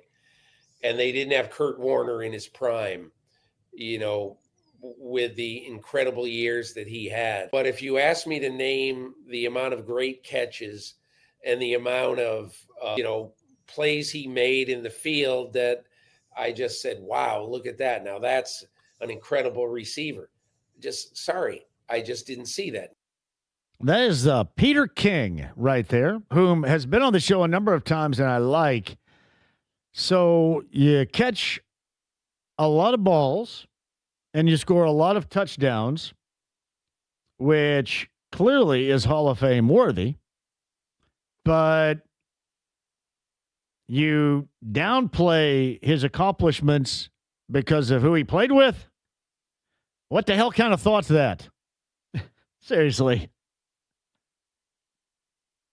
You guys get on Mike Chappell for not voting for Belichick because of Spygate and voting for Kraft. That makes a hell of a lot less sense to me. Because of who he played with? That makes no sense. So by that logic, do we have to discount Jerry Rice because he played with Joe Montana? I would look back at a number of dudes you would have to not vote for or take out of the Hall of Fame because they also played. The Hall of Fame's not for dudes that were on a team and they put up the only numbers. I don't get that. It sounds like he was describing Walter Payton's career up until 1985, right? Well, you got to put up all the numbers and you can't have any help whatsoever. That just doesn't sound right. It sounds like that he kind of twisted himself into a pretzel trying to prove a point, and there was really no need. You either put up the numbers or you don't, right? That's why I would agree. Bill Belichick, to me, is a Hall of Famer. I would have voted Hall of Fame-wise, him being in. I didn't understand around here why you guys are so hardcore versus Mike Chappell because he felt the need not to vote for him. Now, some dudes, in terms of, actual on-the-field cheating stuff, don't like it. To me, trying to gain an edge and stuff like that, I'm a little bit more, I don't want to say compassionate. That's the wrong way to describe it, but it is still overall about the numbers for me. That didn't make any sense. It's funny, the Chappell stuff, Mike did make sense to me. What didn't make sense was everybody going off on him because you're mad that Bill Belichick didn't get into the Hall of Fame and you're number one. And for some reason, you believe that to be a bad reflection upon you. Why is that? What is that? Just tell me. Should he be in? Yes. Okay. Then that's not your opinion. I don't know how that's reflective upon you. And that was the point made last week. I agree he should be in too, but I don't go, oh my God, I can't believe he's just embarrassed us all around here because he didn't put Bill Belichick in. Doesn't make any sense to me. A lot of ridiculous anger right there, and I don't get it.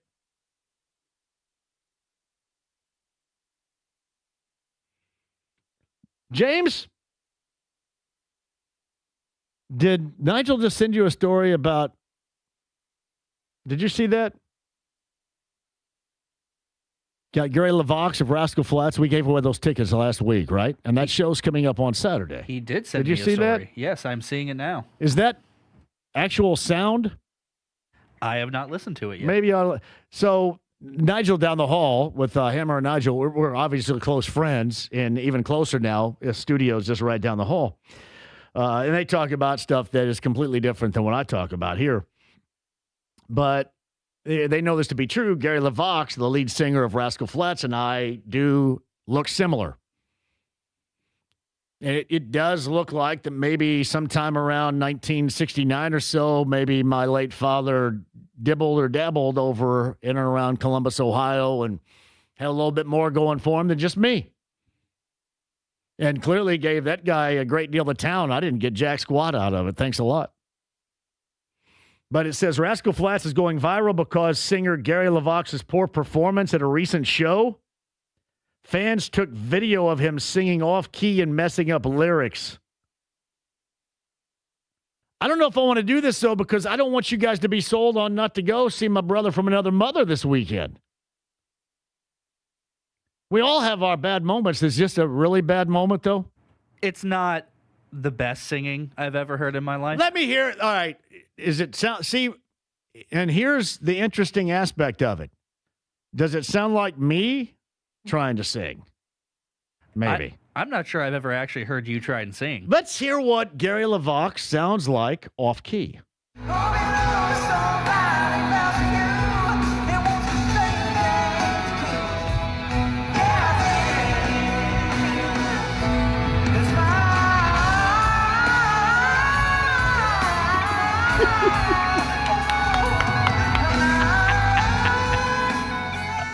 God, I love that. That is me right there. He lost it for a second. He lost the note. I swear to God, I made that same sound. This is a true story. Back in 1986, I was a catcher, and some dude from Linton slid home, and I got his cleats in my crotch, but I wore a cup, and that's the exact sound that I made right there. Dude, make that. Hey, just isolate the sound when he hit the high. I swear to God, that's what I sounded like right there.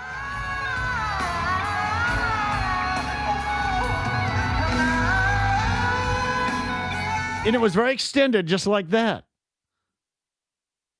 He had mitries on. Those mitries are dangerous. Those are the ones you could take out. Remember, you could take out the cleats and put in metal, and you can put in plastic cleats. The mitries. Mitri had that, I think. ASIC Tigers had that at the same time, too. Those glossy cleats. Right in that. And I, whenever I step on a baseball field, James, this is twisted into a completely different story now. I always wore a cup. Even, like, I never understood people that played an infield position or in the outfield that didn't wear a cup. All right? You got something coming at you very hard, and I just never understood that. I'm very protective of my house. I think that's a respectable position. And the cup was like my insurance policy for my house. You're not going to not have homeowners insurance. And that's what the cup was for me. So I wore it, even in softball years, I wore it in the outfield because I never wanted to get hit in the crotch with the ball or anything else. But I sounded exactly like that even wearing the cup. Imagine what you would have sounded like if you weren't wearing it. I don't know. What song was that? I don't really know the catalog. No idea. Poor LaVox right there. My brother from another mother. BT says that still sounds better than Vince Neil. Some would suggest that still sounds better than Vince Neil and Axl Rose right now. JMV, have you heard from the betting guy that took Miami over IU? Where is that nerd, too? That nerd has not been on since, has he? What was that guy's name? The dorks bad-mouthing chap are idiots. I don't think they're BT all idiots. I just think what we have to do, and this is unfortunately where we are in the world right now, we have to teach those that you don't have to get up and be angry about something every stinking day. You're allowed to have a little bit of fun. James. His name was Doug Farmer, if I'm not mistaken. Doug Farmer was the nerd that came on here that had the prop bet. And how you put that prop bet where the sun don't shine.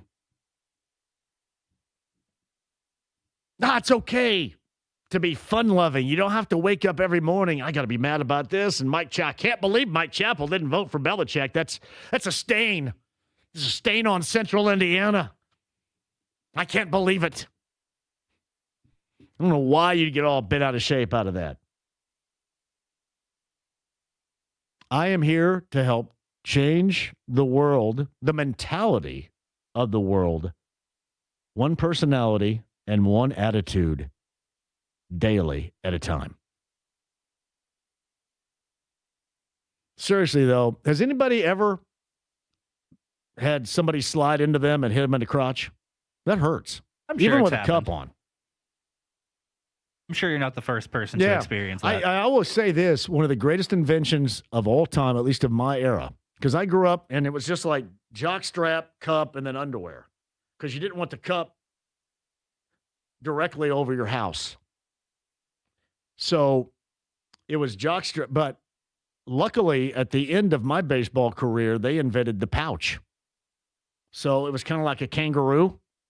The kangaroo pouch where the cup slid in this little pocket in front of the jock. I don't know who invented that, but it was glorious. You were one of the first users of the pouch, you're saying. Yeah, and don't laugh, my cup was amazingly large, so it oftentimes would stick out the side because the pocket wasn't big enough to house my protection. True story. But that was a great invention. Just slide that thing right down. Because before that, people will note, if you played baseball and wore a cup, you had to put it between your underwear and your jockstrap. So that's something you... Well, and then it would kind of bounce around a little bit and slide around. And, it's not going to protect anything if it's sliding down your right leg. Is that something you brag to the ladies about? Your cup wouldn't fit in the pocket? Let me tell you what. When I was in my 20s, there was not a time I didn't go out to Kilroy Sports Bar, upstairs, Bluebird, Hooligans, and then talk about my days of wearing a big cup. Every single time. Works every time, story. man. Oh, man, it does, though. That is a true story. Any former baseball player knows this to be true. Now, I just know a lot of dudes that never wore one and never got that. See, that's how we get from a bad high note from Gary LaVox at a Rascal Flatts show. By the way, Rascal Flatts this Saturday night at Cambridge Fieldhouse. I promise you, Gare will sound much better at that show than he did at that particular bad moment. Promise. Quick one, we'll come back. I believe because Sidery now has decided to reschedule for tomorrow, he has busy things to do. What can be more busy? What's more important than doing this? So Sidery has been slid up until tomorrow. So I'm naked in the 5 o'clock hour for you. 239-1070. Some thoughts on Matherin staying, going. Will they lose him outright? Should they pay him? Do you want him a part of this team upon the return of the essential pieces like Tyrese Halliburton, IU, USC later on tonight? We got a lot more for you as well. And I'll also get back to that Peter King point regarding Reggie Wayne that really didn't make any sense. That and more coming up. AAA Membership Lounge via YouTube Live. Become a AAA member today. It's very easy. Just download the AAA app to your smartphone. Matt Goins will love every second that you become a AAA member. Do that now. AAA.com. It's 93.5, 107.5 The Fan.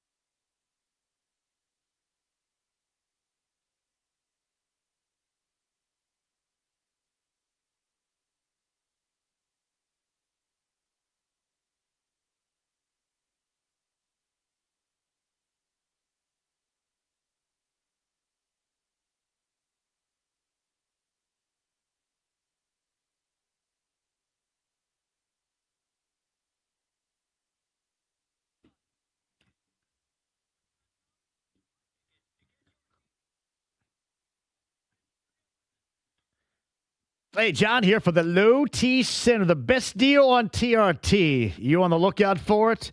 Do not pay hundreds of dollars out of pocket for a franchise or even settle for a one-size-fits-all dose from your doctor just because they take your insurance. At Synergenics and Low T Center, you can get powerful TRT dosed for your body and get it covered by insurance. Synergenics and Low T Center work with the most insurance plans, I should say, and customize each dose of TRT. You get maximum effectiveness and safety, too. It's TRT that actually works with your body. And in February, they're offering free testosterone test and discounted peptides and GLP-1s to make getting your life back as easy as possible. That's Synergenics and lowtcenter.com to book today. So, snowstorm swoops in, and all of a sudden, these New Year's resolutions are forgotten about, or maybe you couldn't get out and couldn't get it done. If that's your excuse, you're going to get a second chance. Low T Center now extending their New Year's promos to give you the start that you need in the month of February. Feeling exhausted, maybe lost that sex drive, which is a bad thing? Book a free testosterone test at Synergenics and Low T Center. Do that today. lowtcenter.com or synergenics.com to book your free TRT appointment.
The Ride with JMV. What in the wide, wide world of sports is going on here? 93.5 and 107.5. The Fan. If you are celebrating a birthday today, happy birthday to you. I want to give a shout out to Chandler Thompson, former Muncie Central standout, Ball Stater. Once upon a time, jumped over a Honda Accord, I believe it was, to dunk. Simply put, authored the greatest Ball State basketball moment ever. He is celebrating a birthday today. And plus, between he and Sean Kemp in 1988, the most spectacular state championship game that we have ever seen. Between he and Sean Kemp and Sam Long. My goodness, was that great. And I'm thinking, man, in high school, that's my senior class. Can you imagine the beating I would take? It was a dunk show, a legendary dunk show. And I mean, it was high-level basketball too, but these guys just back and forth at one another back in March of 1988 to a level that was unreal. You know, the one thing that I always watch when it pops up either on Facebook or YouTube when I can find it is some of these old championship games. I was watching, I think it was I watching the semifinal with Jerry Baker calling it. I want to say this is back in 1982. It was Scott Skiles in Plymouth. And I want to say, was it Scott Hicks and Ken Barlow of Cathedral? That was some high caliber stuff too. I love looking back and watching it and then listening to the calls on the old school Channel 4 with Jerry Baker. Is just terrific. You know, I'm big on nostalgia anyway, but to me, there is nothing better than to spend 5 minutes recollecting that again. Pretty cool. That is definitely a true story. So Dustin DePurak of the Stars going to join us for about 5 minutes coming up on the other side. We'll talk about trade deadline stuff. We've already seen a couple, actually 3 moves in all today. 4 with Indiana basketball ties being moved. We'll get to that and whether or not the Pacers do something. And a back-to-back with Utah later on tonight, coming off a Pacers loss to the Rockets last night, where 5 essential pieces to the Pacers will not participate again. Nembhard, Siakam, Nesmith, McConnell, and somebody else is not playing. 5 essential pieces this evening, not in participation for the Pacers in that second of a back-to-back against Utah. We'll talk about that with Dustin DePurak. He's going to join us coming up here for about 5 minutes here on the other side. Other than that, you and I, 5 o'clock hour, bleeding over into the 6 as well. Don't go anywhere. The AAA Membership Lounge, YouTube Live. It is a Tuesday, 93.5, 107.5 The Fan.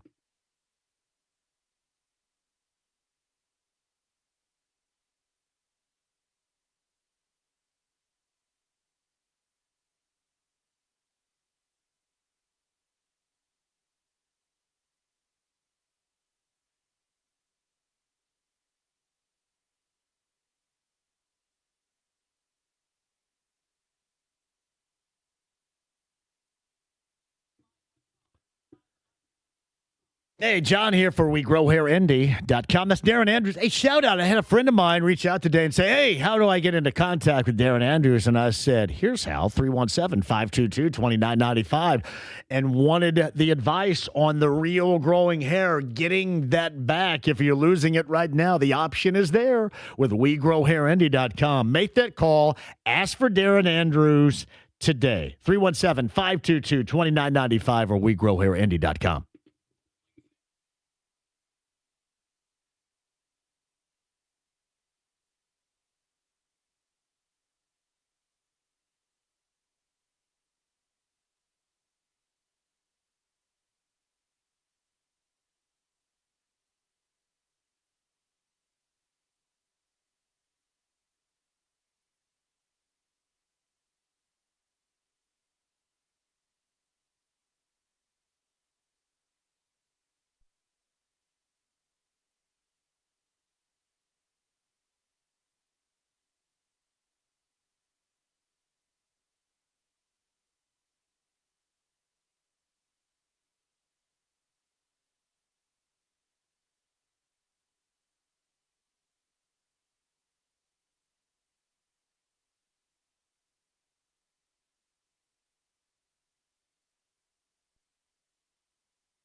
The Ride with JMV. I don't know what the hell's in there, but it's weird and pissed off, whatever it is. 93.5 and 107.5. The Fan. All right, other stuff to get to. Yacht Rock Review tickets for the summertime at Ruoff Music Center. Got those we'll give away coming up here a little bit later on. James over there, I'm John, but we got to get to Dustin Dipirac of the Star, who's got little time to jack around with us right now. He's got busy things to do, other things to do, as he preps for the second of a back-to-back with the Pacers. Tonight, it's the Utah Jazz, and he and I both may suit up and play for the Pacers tonight, considering the circumstances, but Dustin joins us now. Before we get into that in the game with the Jazz tonight, they've already made a move. Are you expecting a Pacers trade deadline move to be made?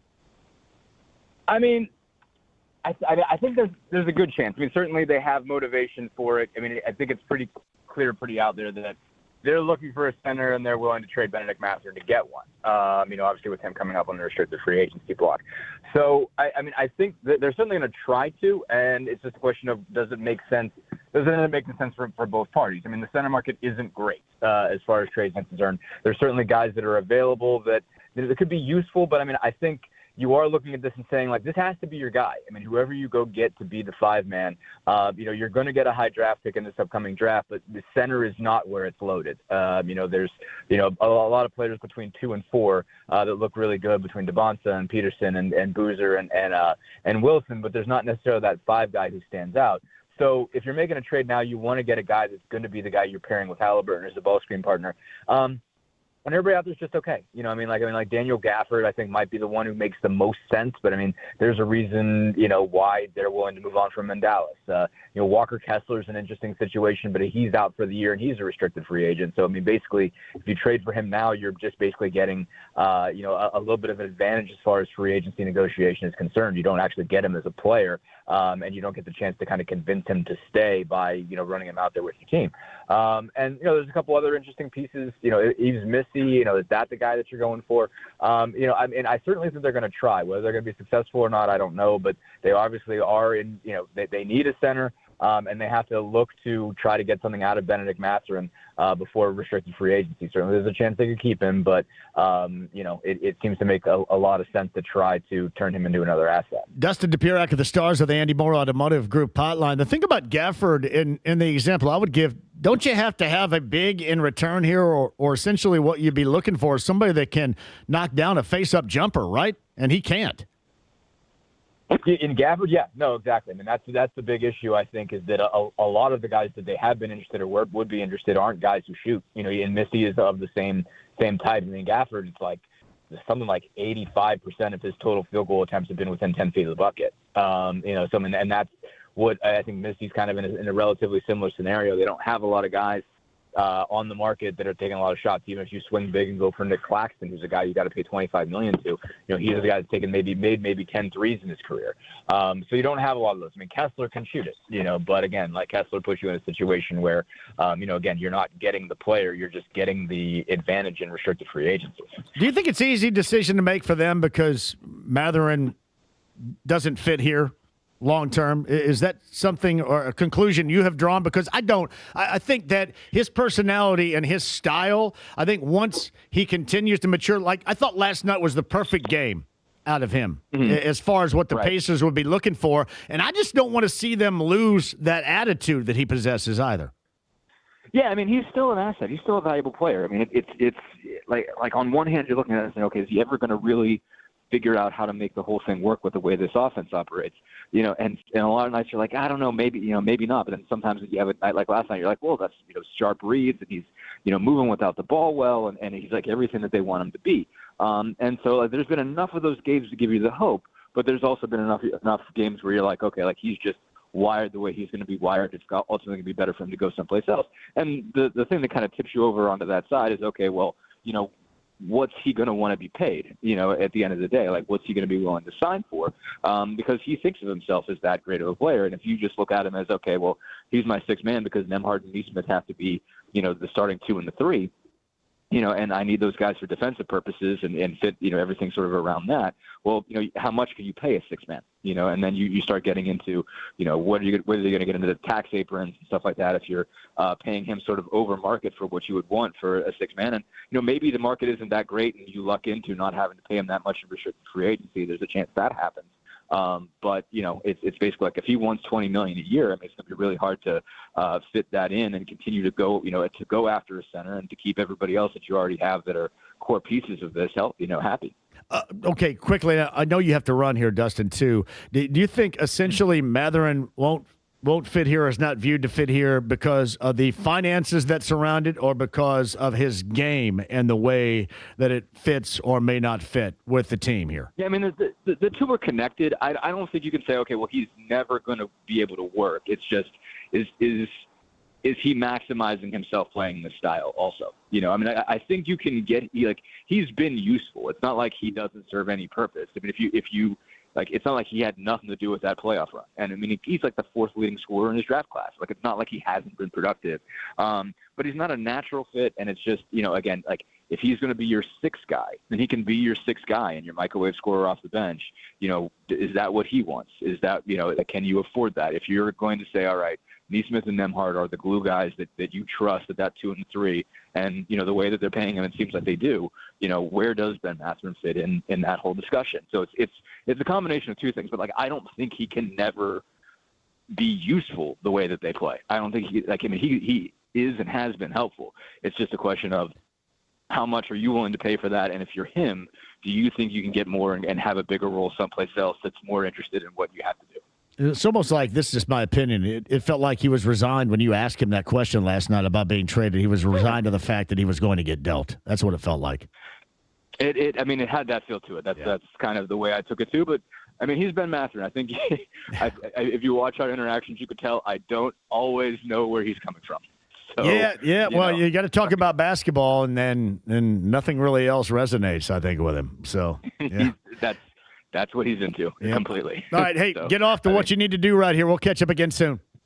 Will do, yeah. Heading to pregame. Thanks, JB. You got it. Dustin DePierac of the Star right there covers the Pacers, too. The Pacers are going to be missing essential pieces later on tonight. Second of a back-to-back with Utah. That tip time's at 7 o'clock. I was talking about this leading up to Pascal Siakam being chosen for the All-Star game. I think that, to me, he is beyond worthy of that, even with the overall team record.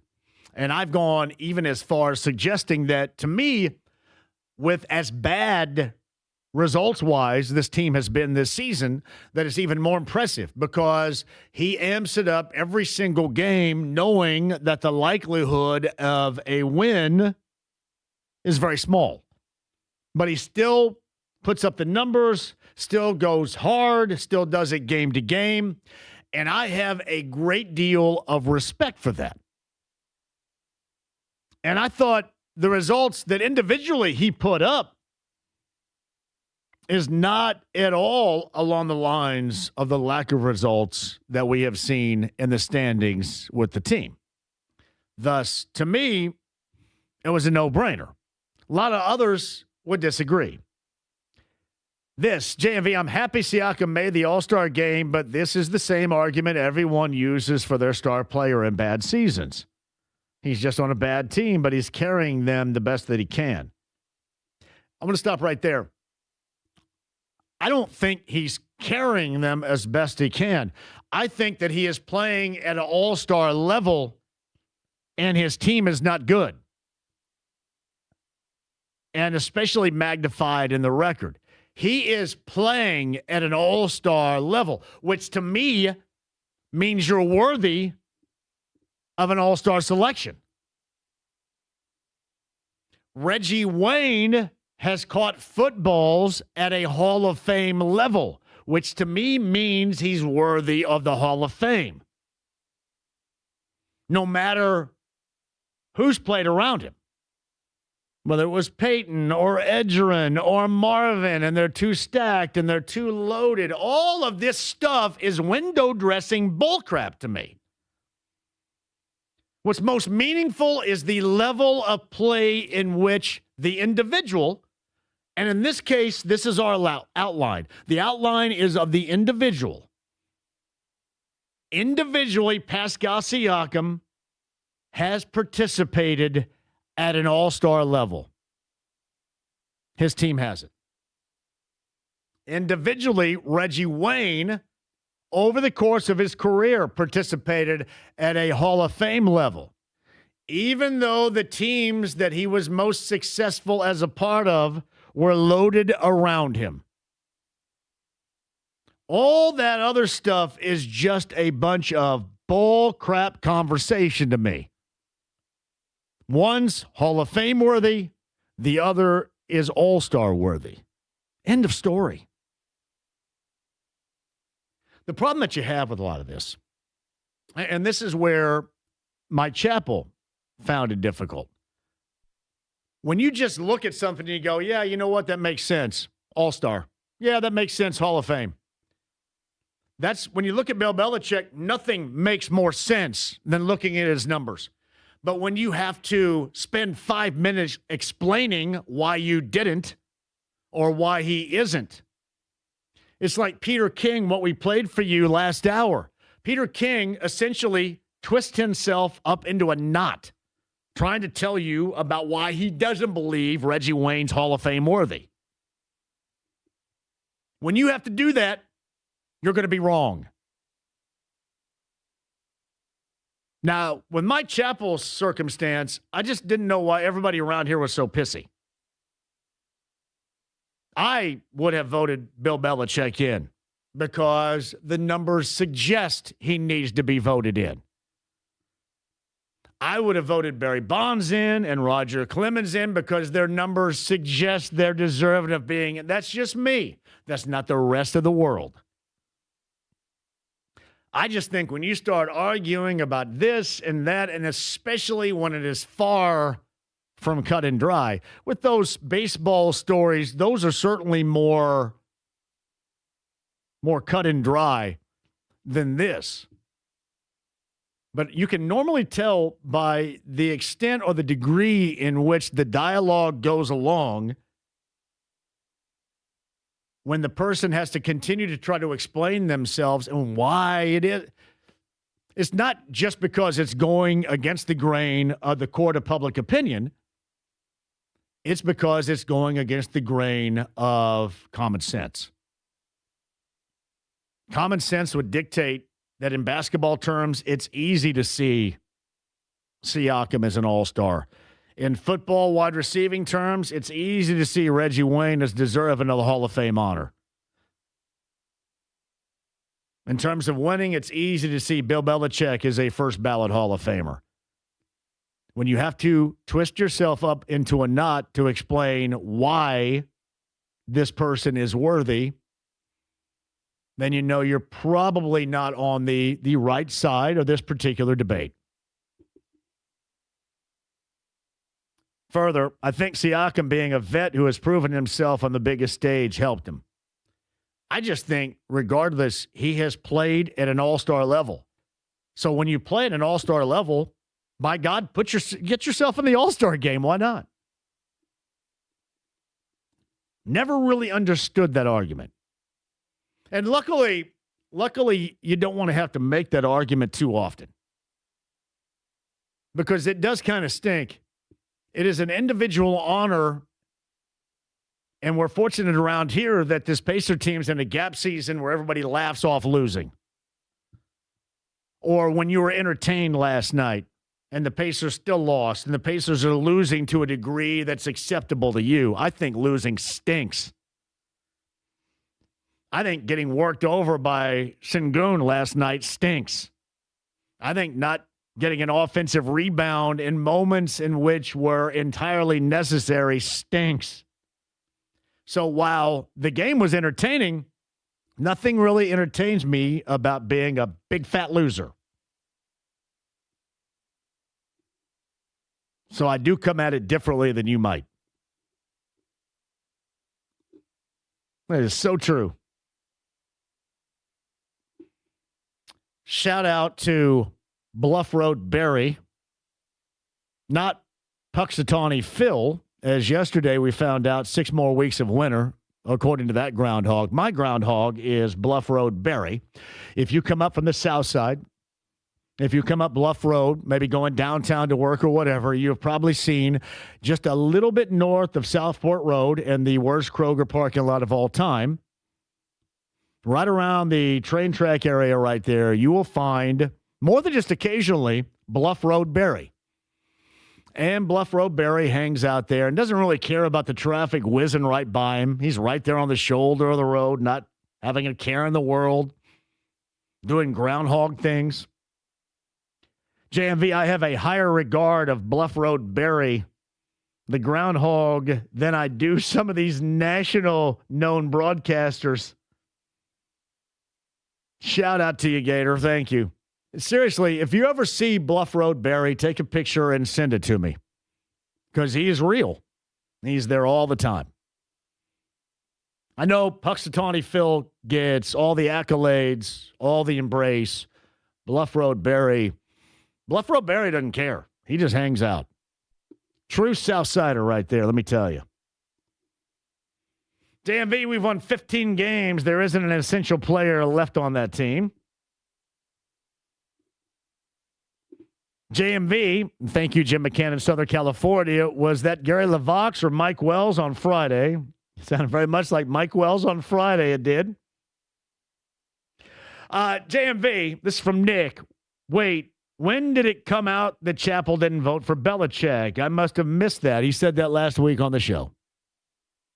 And we'll find out coming up on Thursday with NFL Honors who makes the Hall of Fame. I know that he did vote, as he mentioned, for Robert Kraft, the owner of the Patriots. Robert Kraft, according to our good friend Adam Schefter, evidently did not make the Hall of Fame this year.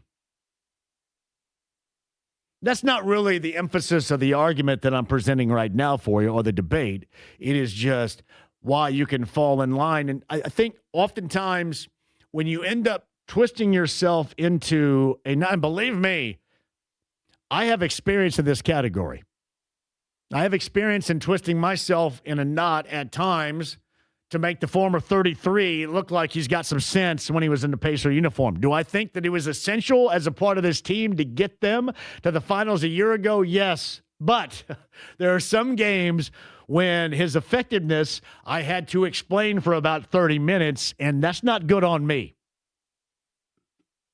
That is telling you I'm gripping a little bit because it's not cut and dry. It's not black and white. It's not right there in front of you. You've got to be a student of the game to really see. Yeah, when I start yip-yapping about that, you know that I just don't have much ammunition left. JMV, did anyone hear Mellencamp at the IU celebration? Holy crap, that was awful. What did he sing? It was like 5 degrees. Who in the world is going to be able to perform when it's 5 degrees? There's zero way that you can do accurately Jack and Diane on an outdoor stage in 5-degree weather. No way. That's one of those when, and this is the savvy nature of lead singers in this era, and I know you guys don't like it, but that is when I went to see, remember, I was the title of the Whitesnake concert. JMV presents Whitesnake at the Mural National Center years ago. And the savvy nature of lead singer David Coverdale of Whitesnake showed true, because there were some moments in the Whitesnake catalog where he just was unable to hit those high notes. But James, what did he do? Put the microphone out to the audience and let you guys hit the high notes for him. You turned that bad boy into a sing-along when you can't hit. And again, it's just a rite of passage. Like Gary LaVox should have just turned the microphone to the audience and say, you know, I'm going to struggle with this high note right here, so you guys help me out. To be fair to Mellencamp as well, based on what I'm seeing, it seems like the guitar was the main issue with whatever he was doing. The cold may have brought it out of tune or something like that. How does anybody perform any sort of outdoor show when it's 5 degrees? Come on. Oh, this is so true right here. Jeff with a J and not a G, which I don't know. Shout out to your parents for not spelling Jeff with a G. It's like Ron, R-O-H-N. Former Colts punter Ron Stark. What? No, J-O-H-N, John, right? But that makes a hell of a lot more sense than Ron, R-O-H-N. Come on. JMV, the shop needs to get a shirt going with Bluff Road Barry. Stat. So true. JMV, on the Belichick thing, I have a little problem with your argument because you're going by his wins being the thing that should put him in. Indeed, I am. But if you have to cheat to win, the problem is there are a lot of things, and he got in trouble for it, but he still won. They used a flat football. They could have used a toaster. They still won. To me, that doesn't matter. He got busted for it. He was held accountable for it. You look at his resume, and I don't look at Spygate as being the essential product of his era. And it's not like you got a pass for it. I just don't know why now you're going to hold him accountable. Granted, I don't really care that much about it, but I get what you're saying to me. I just think in these, especially that one, yeah, it's not like you have to debate the numbers at all. The numbers are right there. They're huge, regardless. Playing with a deflated football, an overinflated football, a toaster, zooming in on somebody's signals on the sideline, reading lips, any of that stuff. I bet he still would win. I don't look at that as a major tipping point of, well, you know what? Now you got to take away absolutely everything. Just me. James, I don't know about you. I don't know if I trust Jeff with a G. Not a fan of that? Geoff. That's how I pronounce it. Yeah. It's not Jeff, it's Geoff. Would you agree? When you see Jeff with a G, sure, we know that. I believe former Major Leaguer Jeff Zahn. Look up Jeff Zahn. Z-A-H-N. I believe he spelled his name with a G. There may be a reason why he's not a Major League Baseball Hall of Famer. He did indeed. Geoff.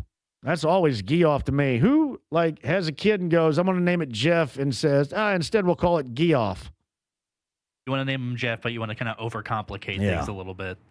And then Ron Stark. That one's a bit ridiculous.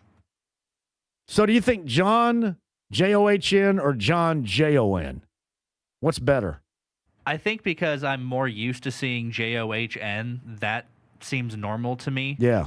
But I think either one of those are fine. I think R-O-H-N for Ron is a bit over the top. There was a point in time before I lost weight, I always thought that J-O-N Johns were Fat Johns.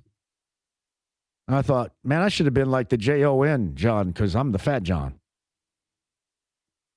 None the more elegant / douchey John, J-O-H-N. Jeff Seltzer with a J. Seltzer's parents are right online right there, too. To be fair, every person that comes up when I just Google J-O-N, none of them I would register as fat or overweight. Yeah, John Gruden, where am I getting John that thought Jones, process from right there? John Hamm, John Bernthal. John Hamm is not fat. No.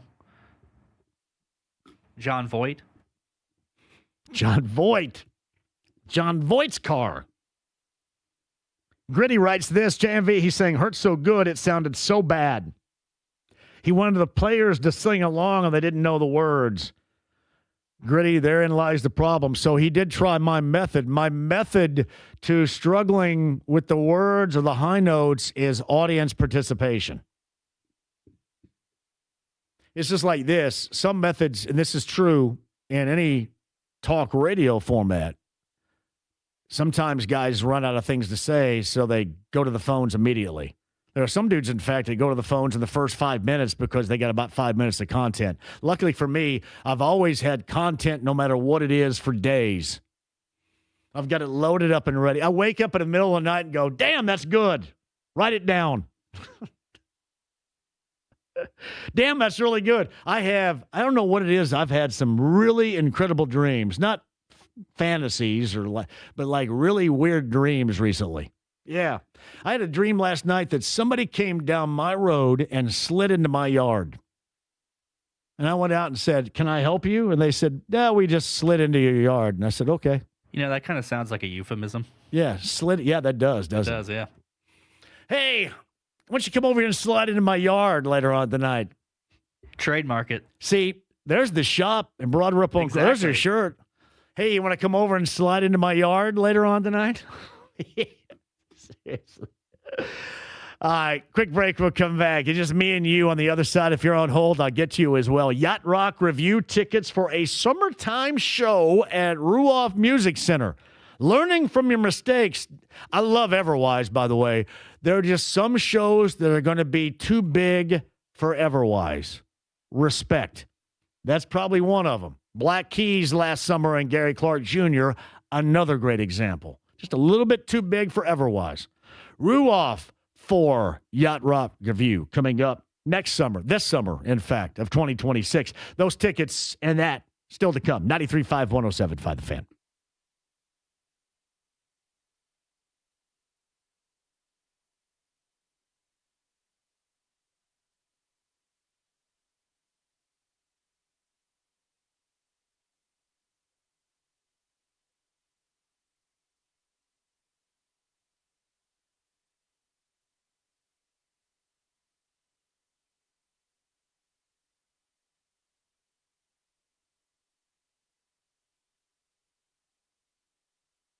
Hey, Johnny, for Daisy Brand. Daisy Brand dips. Have you tried French onion and ranch dip? No, you haven't? You better. Now is the time to do that, too. You're going to find it in your favorite grocer's refrigerator. Daisy Brand dips. French onion dip and ranch dip. It is great on chips, wings, vegetables. Let me tell you this.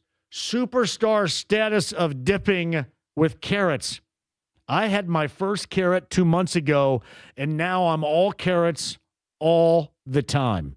Try Daisy Brand, ranch and French onion with your carrots, your vegetables. If you're hosting a party coming up this weekend, make sure Daisy Brand is a part of that table too. The makers of the greatest cottage cheese, the low-fat Daisy Brand cottage cheese, also brings to you glorious dips, French onion and ranch dip. That's Daisy Brand for those big party hosting moments or just that snack time on your own. Make it Daisy Brand. And find Daisy Brand dips today in your favorite grocer's refrigerator.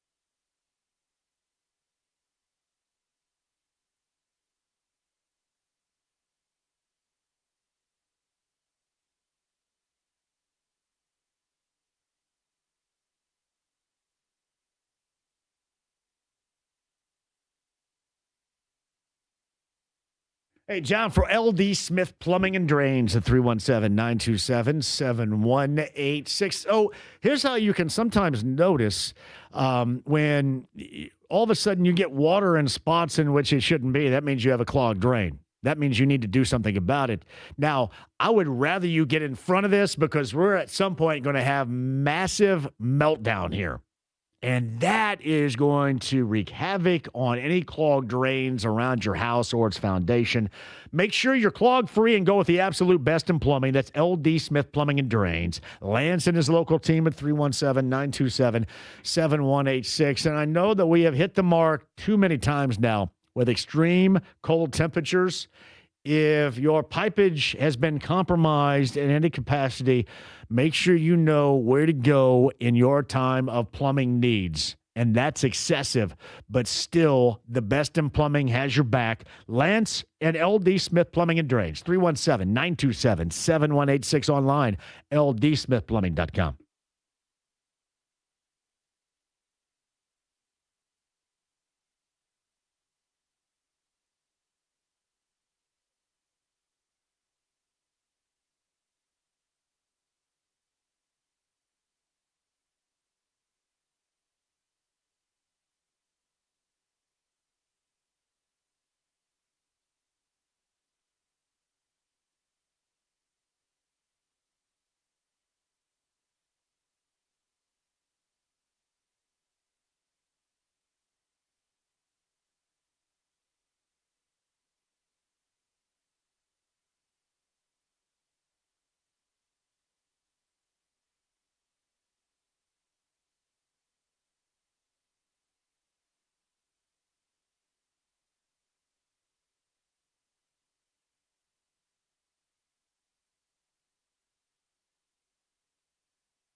The Ride with JMV. Give me my theme music.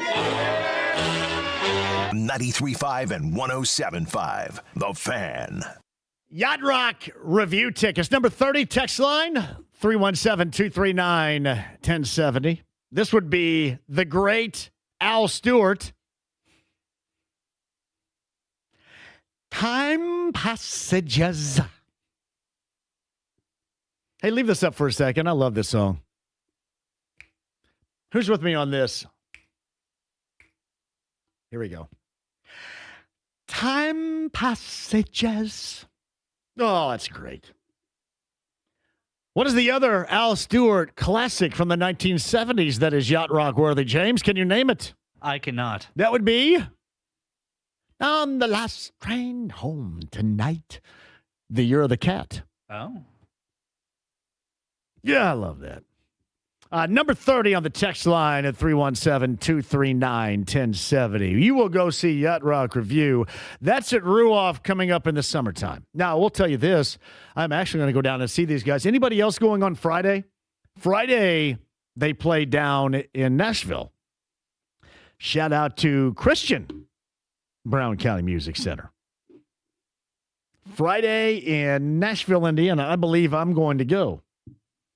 I may even go by myself now.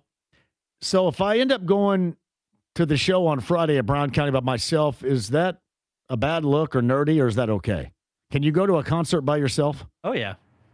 Does it look like I have no friends? I've been to several concerts by myself.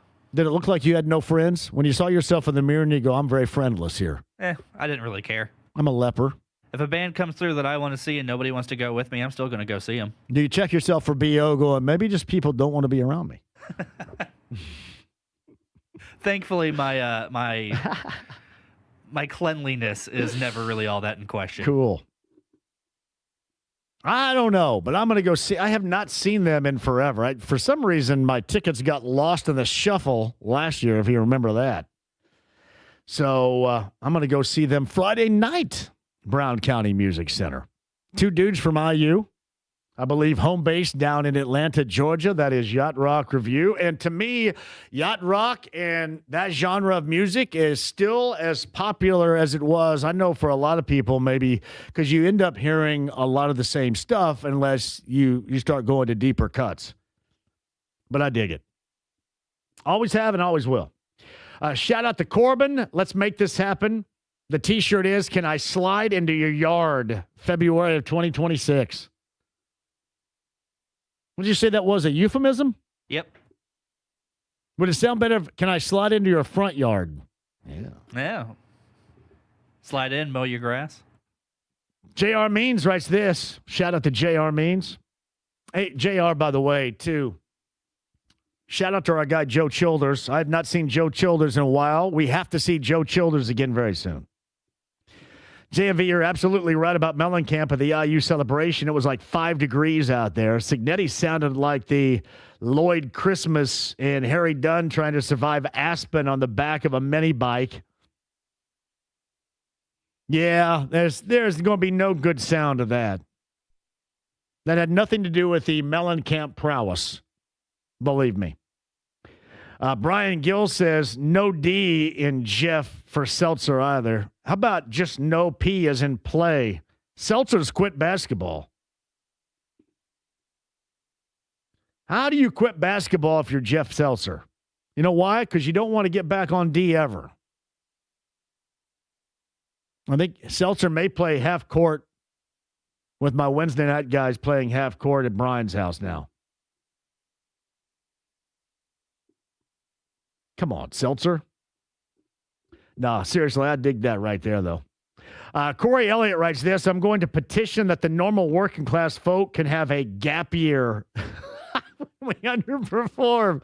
I've like had a gap decade right here, Corey. I'm working on a gap decade. Hey, it's okay. You've sucked an entire decade. That's great. Pacers need a big badly. Was at the game last night. They had nothing for Sengun. You know, it's funny. Last night, Corey, was one of those nights where even me as a longtime Miles supporter was glad that he was not there and taking the brunt of what would have happened even had he been there. That is such a true story. I am working on a gap decade right now. But seriously, I think you should petition normal working class folks, just like the pay. This is a gap year. Everything's okay. See, the Colts, it's been like 10 years, a gap 10 years. Chris Ballard's had a gap 10 years. See, I think when you view it in those terms, it may make it easier to accept losing. Let's call it a gap year. Yeah, shout out to Jeff Bodine. I believe Jeff Bodine of NASCAR fame, was he not popular because, was it Jeff Bodine or Brett Bodine that drove around the Hooters car back when Hooters were open? Was it Jeff or Brett Bodine in the Hooters car? One of the Bodines, that's a Tony Donahue question right there. Oh, I'm sorry. David Daring would be better at that. One of the Bodines drove the Hooters ride. They were much more efficient driving the Hooters ride than they were career stats-wise, if memory serves. All right, 239-1070 is that number. Bill's going to lead us off here in this 5 o'clock hour. Bill, welcome to the show. How are you? JMV, I'm doing great today. Haven't been out of the house for 7 days. You believe this? Well, here's part of the problem. I'm the problem with that. I'm not giving you ample reason to go out because I don't have any live shows, which is complete crapola.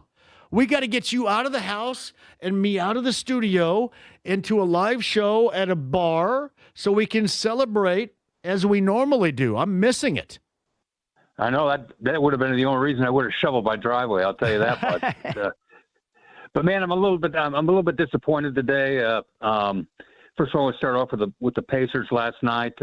Could not get it done down there in crunch time. I'm still standing by my prediction that they will make the play-in tournament, and I'm going to make another prediction. I think that they will be 3 games out of the play-in tournament by the end of March. And the end of March is extremely important because, well, for example, this month we were supposed to watch NASA launch a rocket to the moon. That was scrubbed today because of a hydrogen leak in one of the tanks. What? So I was unaware of that. Yeah, Artemis 2 was the name of the name of the spacecraft, and they were supposed to go to the moon. They weren't going to land on the moon, but they were supposed to go. But a leak in the hydrogen tank gave them pause, and they're not going to be going now until the end of March. So was this a manned spacecraft? It was, huh? Well, good. Yeah. I'm glad that they scrubbed that mission. Then I don't want any leakage.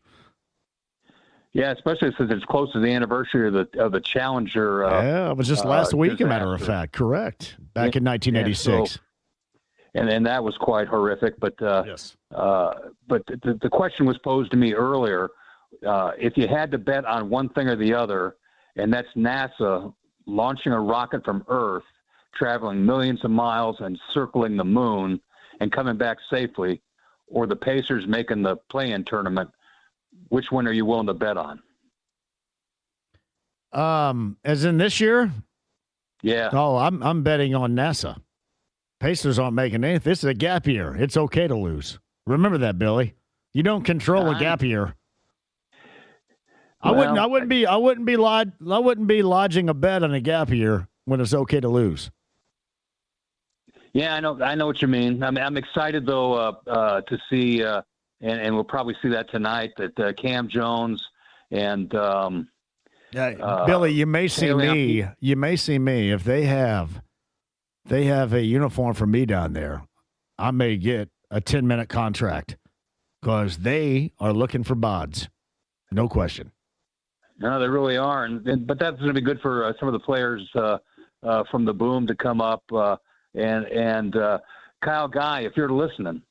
I know you're playing in Europe and probably sitting on a beach right now, but Kyle Guy, if you're listening, we need you, buddy. We need you to come back. They need some bods. Hey, Bill, they need bods, and we need a live show. I don't know when the next live show is going to be at a bar, but, man, I need that like you would not believe. I miss it. Me too, man, and I'll be there. But I'm sticking by what I said the other day. I think the Pacers still can make the play-in tournament, but it depends on how many teams tank. I'm going to go with Apollo. I'm going to go with Apollo 75 right here, or whatever the number we might be to. Yeah. What'd you say, Artemis? Artemis too, circling around. I have not heard what's Artemis stand for? Do we know? Wasn't it Artemis Pyle that was in Leonard Skinner? Artemis Pyle, was that his name? One of the band members of Leonard Skinner? That's the only other Artemis I've ever heard of right there. Yeah, there was an Artemis Gorman that was on network TV back in the 60s and 70s. But yeah, this is a big deal because we need to get that base on the moon. And we need to make that into the big truck stop to outer space. I need to have a big old live remote on the moon one of these days. When I'm still doing this job at the age of 125, Bill, that may come to fruition. You never know. Billy, I appreciate you, brother. Then the intro music can be Dark Side of the Moon. Billy, thank you very much for the call. I'll see you soon. Seriously, when I'm doing this at 125, I may do a live show. By the way, Artemis originally is from it's an ancient Greek religious thing. But Artemis Pyle was a late member of Leonard Skinner, I believe, right? Is that true? You're looking befuddled over there. Jim McCann in Southern California. Indeed, Brett Bodine, the 11 car. Hooters back in the day. That's Brett Bodine. I believe Alan Kowicki, the late Alan Kowicki, once upon a time wheeled the Hooters machine, too, in NASCAR fame. Quick break, not the final time. If you're on hold, I'll get you your calls coming up, and a little bit after 6 coming up if anything goes on 93.5 and 107.5 The Fan.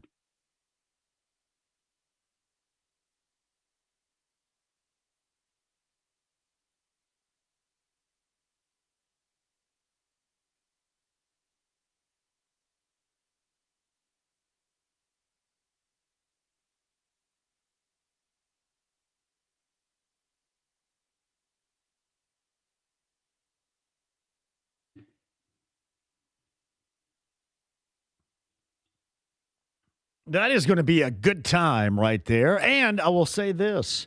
We live in a world where a good time is always going to be optional for you. And now you have the option, fellas, of your real growing hair. Have you noticed in just a passing reflection that something is a little bit off about your lettuce? Something is not right about your dew. You used to have a lot more stored away, and you just kind of caught your reflection in a quick glance, and hey, what happened? Let me tell you this. You don't have to deal with that any longer or what's to come. And what's to come is a continued hair loss. WeGrowHairIndy.com at 317-522-2995. That is your option of real growing hair and real growing hair today. Nothing fake about it. There's no Elmer's glue or duct tape or going to the local barbershop and getting these sweepings off the floor and gluing it on your hair. No, this is your real growing hair again. That's your option. Let Darren Andrews explain.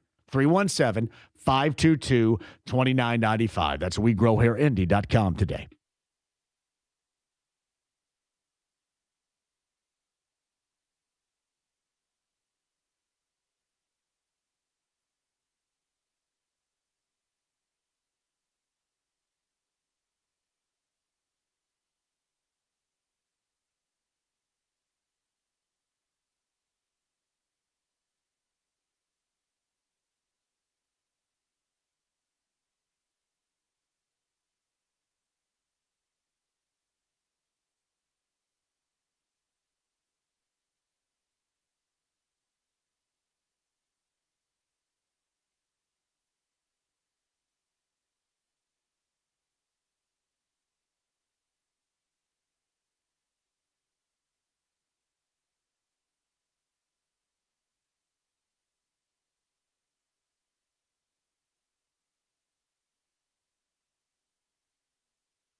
The Ride with JMV. He's my best friend. He's my pal. He's my homeboy, my rotten soldier. He's my sweet cheese, my good time boy. 93.5 and 107.5. The Fan. Yeah, welcome back. Saw this a little bit earlier today. Great song right here. A Million Miles Away. This would be the Plimsolls from the Valley Girl soundtrack. Indiana quarterback coach Chandler Whitmer has accepted a job with the Tampa Bay Buccaneers. Of course, Whitmer was Fernando Mendoza's quarterback's coach during this past year, in which Mendoza was a Heisman Trophy winner. The offense was high caliber, and the team won a national championship. To the victors go the spoils. Chandler Whitmer is a former Illinois quarterback, I think also at UConn. We'll say one season in Bloomington. That the reporting of Pete Thamel of ESPN. Moving on to the NFL with the Tampa Bay Buccaneers.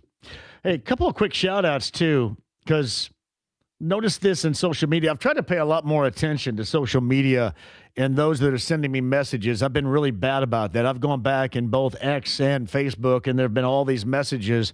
And my apologies is not because I am dismissing you or not paying attention to you, unless you're a jackass. But if you're not a jackass, the reason I haven't noticed is because I haven't been looking. That's my fault. I just looked, and I have all these messages, and it's my bad. Like Brent Guthrie, for example, who I think is over in Wayne Township as a middle school coach as well. Gave a shout out. His father's originally from Bedford, Indiana. Jonathan Goodpasture. A lot of good folks hanging out with in social media, and my bad. That and X. I think sometimes on Instagram too. I don't get them until really, really late. If you remember, James, I went back and looked at some of the messages I did not see going back to the NBA Finals, and like there are probably there's like 2 ESPN overtures about getting me on, and I didn't see that. And not that it really matters to me, but I thought, man, it makes me look like a horse's ass. I'm just kind of shocked that you have an Instagram. I do have an Instagram. I can't, it's really clunky. Not a fan? Well, between that and TikTok, I'm learning, try to edit better on little short TikTok videos for Saturday night, but I really suck at that. And Instagram, it just always seems like I think something is connected to one of my Facebooks to Instagram, or whatever I post goes automatically to there. Yep, that's an option. But I suck at that. Again, my apologies. There have been a lot of messages I have missed over the past couple of months. All right, I'm going to tell you what. Little anything goes on the other side, you guys. Eric will lead with you talking Pacers on the other side. It has been a busy day so far, not Pacers related, with the NBA trade deadline and some deals being made. Indiana reference players, but no Pacers. We'll get to that coming up on the other side. Pacers, Jazz tonight at the Fieldhouse. 5, if you want to count them, essential personnel for the Pacers will not be participating. Second of a back-to-back with the Jazz for the Pacers tonight. IU on the road. That's a 10 o'clock Peacock start for you. USC, IU from Southern California.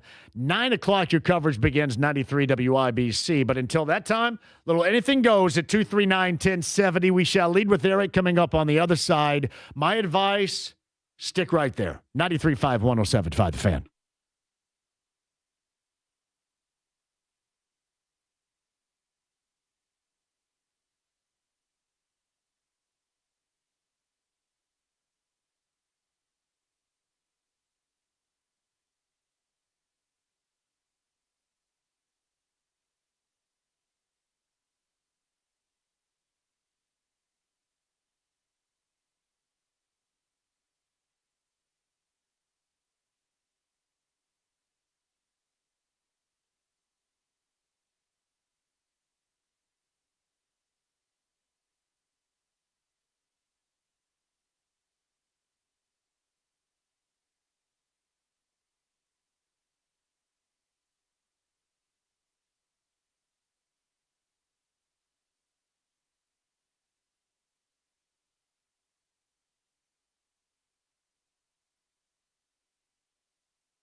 The Ride with JMV. You get nothing. You lose. Good day, sir. 93.5 and 107.5. The Fan. All right, crank that up, James. That means only one thing. Well, actually two. Florida Georgia lines are incredibly douchey. But this is also anything goes.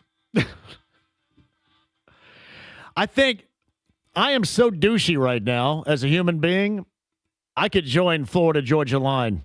Oh, really? It'd be like Florida, Georgia, and Indiana line. Seriously, I am so douchey, I would fit right in with these two clowns. Is it only two guys? I think so.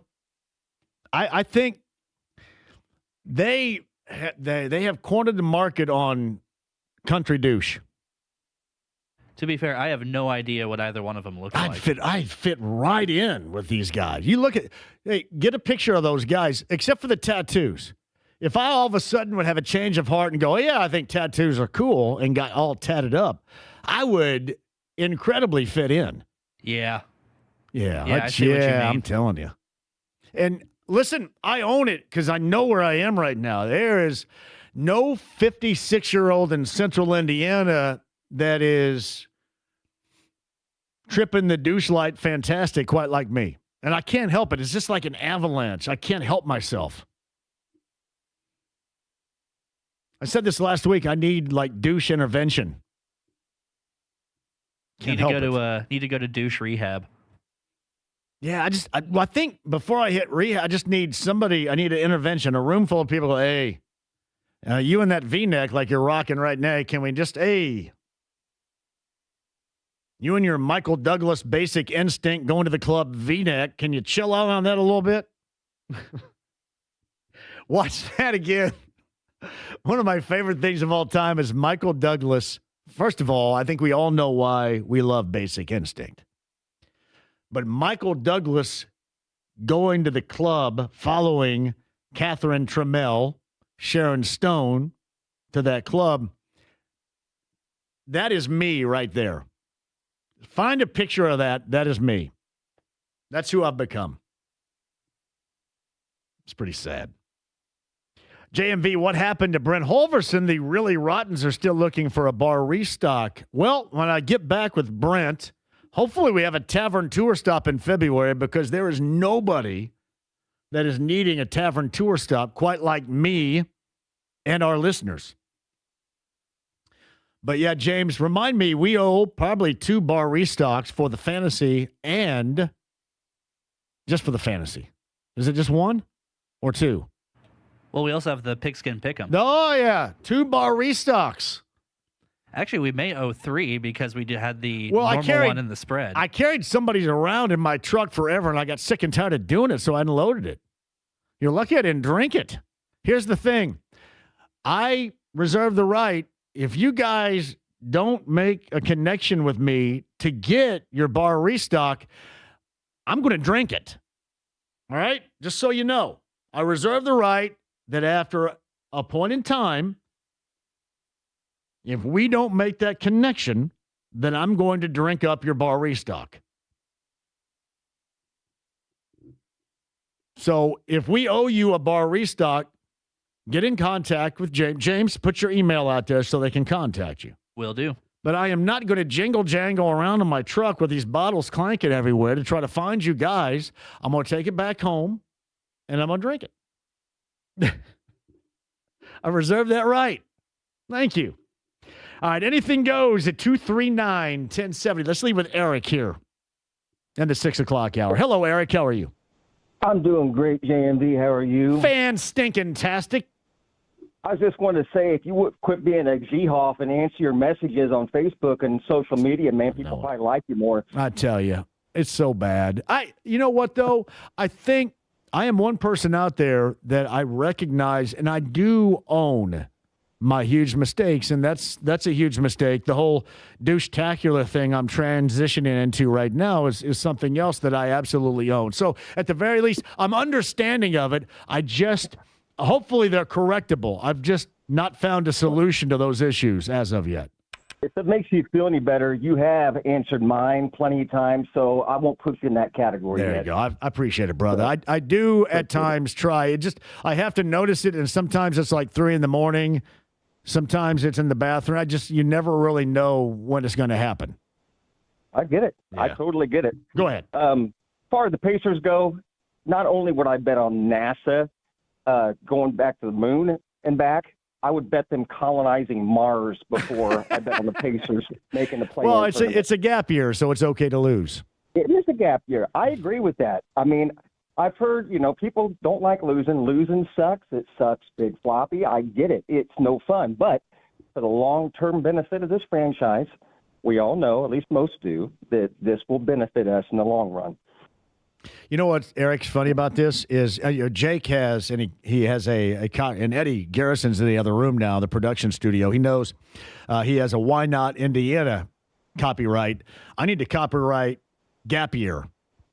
I think we all need, because I think we all are deserving of a gap year. Maybe it's a gap month. Maybe it's a gap week, a gap season. I think we're all deserving of that kind of slide of responsibility that just describing a year or a moment in our existence and what we do for our career as being gap, then it's okay. And we get a do-over because of it, right? No harm, no foul.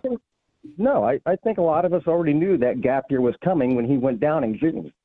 Yeah. So, kind of expectations. Now, real quick. Yes. About Yacht Rock. Yeah. Mount Rushmore Yacht Rock. Are we putting Kenny Loggins, Michael McDonald, Christopher Cross, and who else? Well, you know how I feel about Mount Rushmore, but it's okay in this case. Yeah, those three are definitely on the top of the list right there.